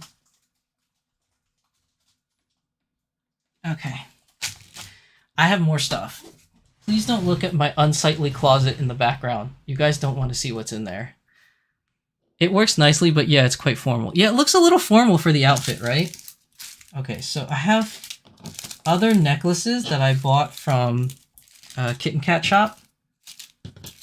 These are ones I bought last year. I bought these a while ago, but I never put them on. Look, Sari says I felt that kick. Oh, it hurt. It hurt. But I got like 2 other necklaces, which I'll show you guys. I don't know if I'm going to put them on now, though. But these also have the magnetic clasp from Kitten Cat Shop. Oh, you can't see it, though. Hold on. Let me take it out of the plastic. Because the plastic is reflecting and everything. You can tell I haven't opened this yet because look, I'm like tearing it open. But it's this. How does this look to you guys? This is another gold one. It's like a snowflake. It's a snowflake with a little diamond hanging off. Oh, the light is just too harsh. I don't think you guys can see it. I'm okay, Mika. I'm okay. I wasn't expecting that because this table that I'm using right now, this here, is not here normally. I just do it because I need extra space, you know, to show the jewelry on. And then I have this other one, which is really cool. It's like these 3 diamond pendant necklace. I really like this. I don't know who to give it to, but you guys probably can't see it. It's like all blown out on this camera. Let me see. This one.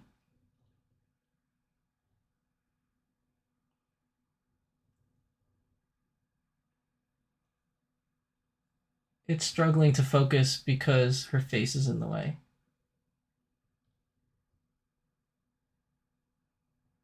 Come on.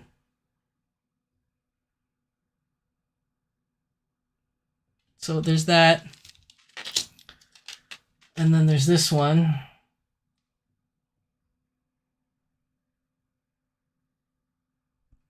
Which has a snowflake. It has a snowflake design with like a little thing hanging off of it. So yeah, there's that. I don't know why my cameras are just sucking today. They are just super sucking right now.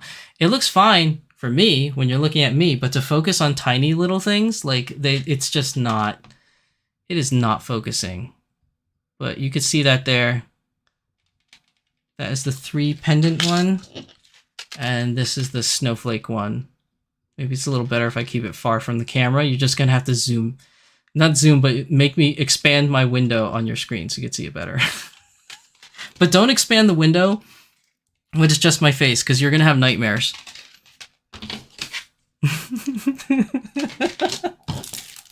You don't want to zoom in on my face when it's just my face. You guys will have nightmares. But yeah, I mean, I think I'm going to give Cheryl back the opals. I think the opals look better with Cheryl's outfit right now for the time being. So I'm going to give them back to Cheryl.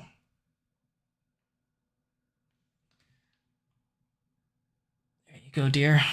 And let me get your other ear.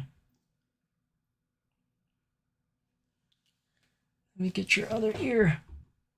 You guys can't see what I'm doing because Cheryl's off screen. But there we go. She's got her earrings back. And then I think for right now, I really like the butterfly earrings on Portia.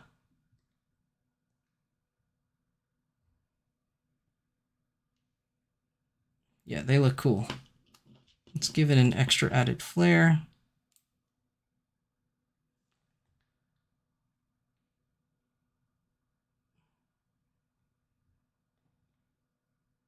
I know Anna and Corey from Kitten Cat Shop are on vacation right now. They're going out on their long overdue vacation, so they're probably not watching the stream live, but I know you guys are going to watch this on the VODs later. And I just want to say, as always, fantastic products. I love these things. You guys are the best. I'm always going to buy from Kitten Cat Shop. Not a sponsored video. I'm not paid to say this or review this. These are just good friends of mine, and I love their products. There we go. So, there we are. There's Portia with the really cool butterfly earrings. I really like them. They're super cute. I gotta find somewhere to put all this stuff. Like, my desk is now cluttered with earring boxes and earrings everywhere. Oh my goodness. Can I, like... Which one did this box come from? Okay, this one's empty, so this is this. Sorry, guys. I'm just cleaning up right now so I can make space for stuff. Okay? Let me just... Oh, goodness. What a I made such a mess. I made such a mess on my desk. Okay, that's one set of earrings. Then, which one is this? That's the other set of earrings. So I need to put this fun tack back in here because I'm not using this extra fun tack. Oh my goodness. What a mess I made. You guys can't see this right now, but I made a mess. Shizu-san made a god-awful mess. Okay, moving the earrings off to the side so as to not make a further mess. Yeah, that's the earring episode. The earring episode. All right, hold on. I need to relocate things on my desk because this camera, now that I'm not doing table shots. So the whole jewelry thing for today is done. I think we've well established how these jewelry things work. So I'm going to move this camera out of the way. Oh my god. Oh my god, I almost almost had a panic attack. The camera leg got stuck to Portia's leg, so when I tried to move the camera, it almost took her with it. Oh my goodness. Heart attack city. I'm just not doing good today. Not at all. Today is not my day. I'm just ruining I'm just ruining everything. Okay. All right. I'm going to move this camera out of the way because I don't need this camera right now. It's just taking up space that I really don't need in my face right now. Okay, so I'm going to move this. What I really need to do, chat, what I really need to do is get one of those cameras that hang over my head. Like John and Sandy had from My Lady Disdain. I know Diana the Doll Fairy also has that set up. The problem with that is that it requires space to hook onto. So usually either people get like this really cool thing that you can buy online. It's like a frame, and then you can hang things off the frame from the ceiling. Some people get like clamps or clips that hang over, and then the camera just hangs down. But for me, because my office is so small, each side of me is taken up by a microphone and a light that's on this side, and then there's no space behind me, and the monitors in front of me, there's nowhere to clip anything. Like I kid you not, this office of mine, it looks like it's big, but it's really small. Like wall to wall to wall to wall. Like it's small. Like I have no space in here, guys. I have no space. So there we go.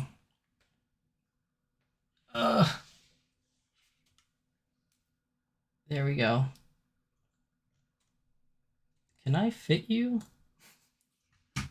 Can I fit them and be on screen? I probably can't. But you guys can see them, right? So there's Portia. And there's Cheryl. With their earrings. Look at that. Bunch of fine looking ladies right here.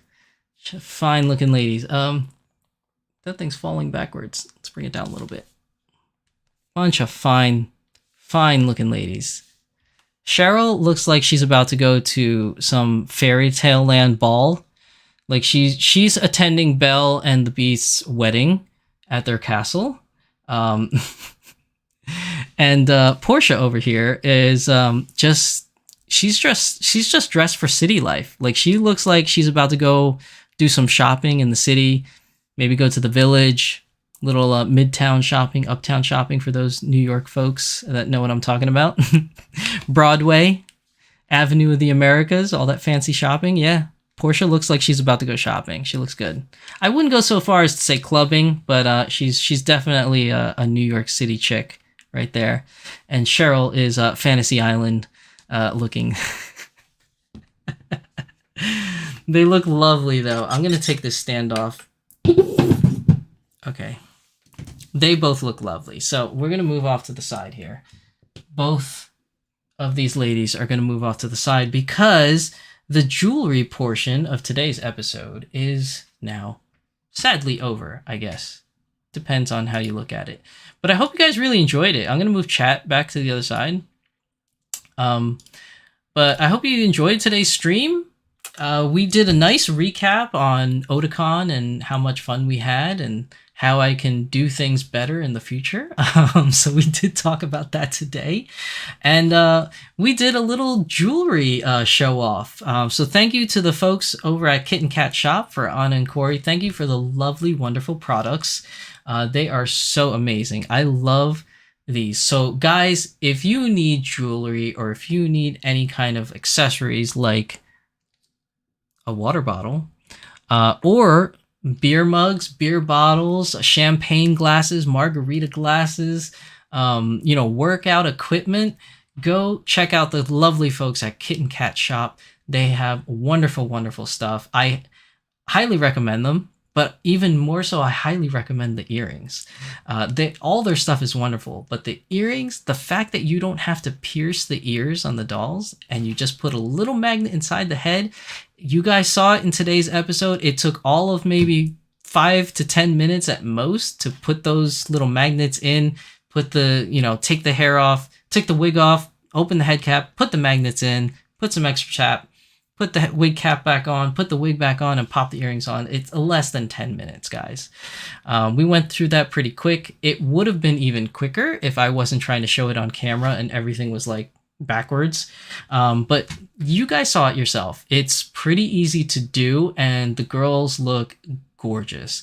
I had a bunch of people ask me, when I showed them the picture of Courage with the earrings, I had a bunch of people ask me, oh, how'd you get those earrings on? They look so good. Did you have to pierce the ears? Nope.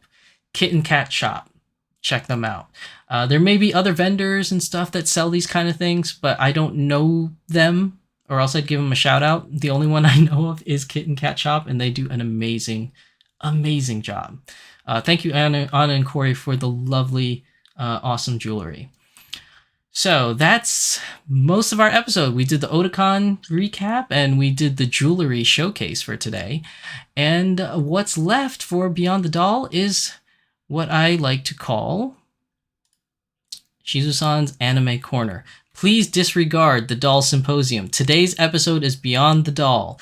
I already mentioned it twice earlier in the stream that I screwed up when I set up today's stream, and I put the wrong title above my head. So today's episode is Beyond the Doll, not the Doll Symposium. Just so you guys don't get confused. So today's Anime Corner for today's episode. I took something out of left field, and I decided to showcase I shouldn't say much older show, but it is an older show from the early 2000s.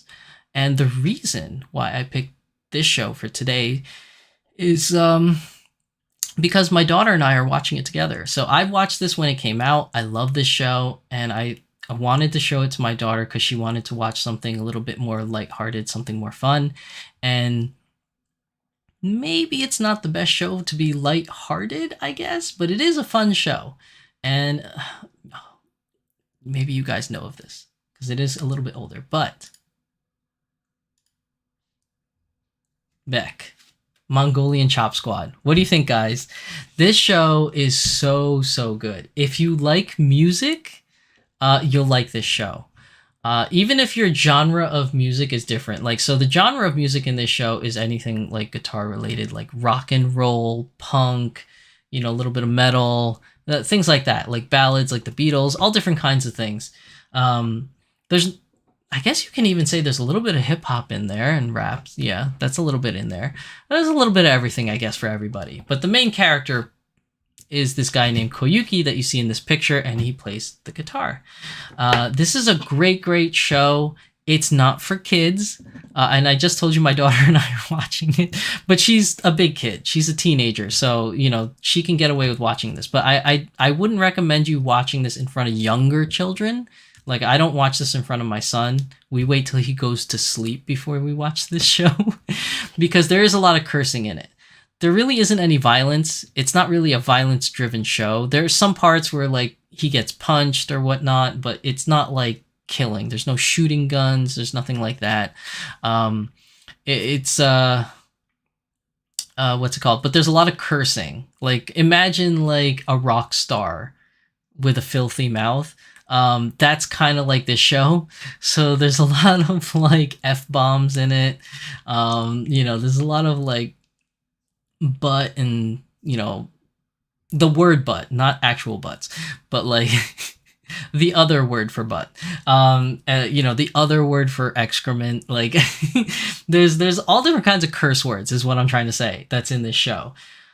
But aside from the curse word parts of it, I make it sound like it's every 2 seconds at a curse word. It's not. It's just that it surprises you when it comes out.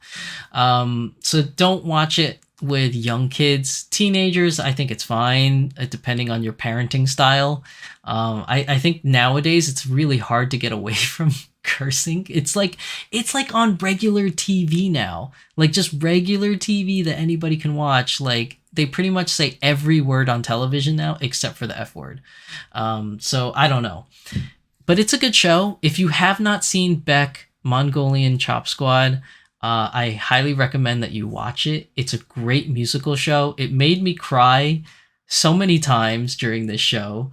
Especially the end was just like, it was so good. I just wanted to cry. It was so good. This show is really good. If you like all the recommendations I've given you thus far, 27 or now 28 episodes worth of recommendations, then you kind of have an idea of what my genre or what I kind of like. So if you agree with most of the things that I've featured or showcased on Beyond the Doll, you're more than likely gonna like Mongolian Chop Squad also. Uh, I see Batman Jackson saying, "Pfft." What? What did I say, Batman? It's a good show. You don't agree? You don't like Mongolian Chop Squad? I think it's great. Although I know, Batman, you are a huge fan of Idols. It's not an Idol show. So maybe that's why you don't like it. Although I don't know what the poof is for. I don't know what you're commenting about. And Luxaria's just laughing at me. I don't know what you're laughing at, Luxaria. Um, but yeah, Mongolian Chop Squad, great show. I think you guys would like it. If you like any of my prior recommendations, I think you'll like this one. It's not an action-based show. It's not necessarily a comedy, although there's funny parts in it. It's more so a... What's the best way to describe the show? It's a coming-of-age show surrounded by music. That's basically what it is. So if you watched anything like Carol and Tuesday, I know Magical Girl Kit Kat, you love that show. I love it too. Thank you for putting that on my list of things to watch, because Carol and Tuesday is good. If you liked Carol and Tuesday also, you'll like the Mongolian Chop Squad also. Like, both of those are coming-of-age, like, music-type shows. But I will warn you though, Beck, Mongolian Chop Squad, the show starts off a little slow. So I will admit to that, because my daughter and I are watching it now, and she's even saying it. She's like, the pace is a little slow, but I really like it. So she enjoys the show. She just thinks that it's a little bit slow when it starts out. But we're at that part in the season now where it's starting to pick up, and it's actually getting really, like, not really good. I don't mean to say it was bad, but it's like really picking up the pace, and you're really, like, really engaged now. Laughing about the way you delivered the bread. Listen. I'm not a professional reviewer of anime, but I kind of like use this platform to just showcase the anime I like. So shoot me. I'm trying. But it's a good show. I hope you guys at least give it a try. If you do decide to give Beck a try, give it 6 episodes. I know that sounds like a lot, and it kind of is a lot. I was hooked on episode 2. I was like super hooked into the show. But for some people, it may take a little bit longer. So yeah, just try it at your own pace. It's really good. Beck, Mongolian Chop Squad. And yes, the Beck, they do realize that when they made this show, there was an actual rock band group named Beck.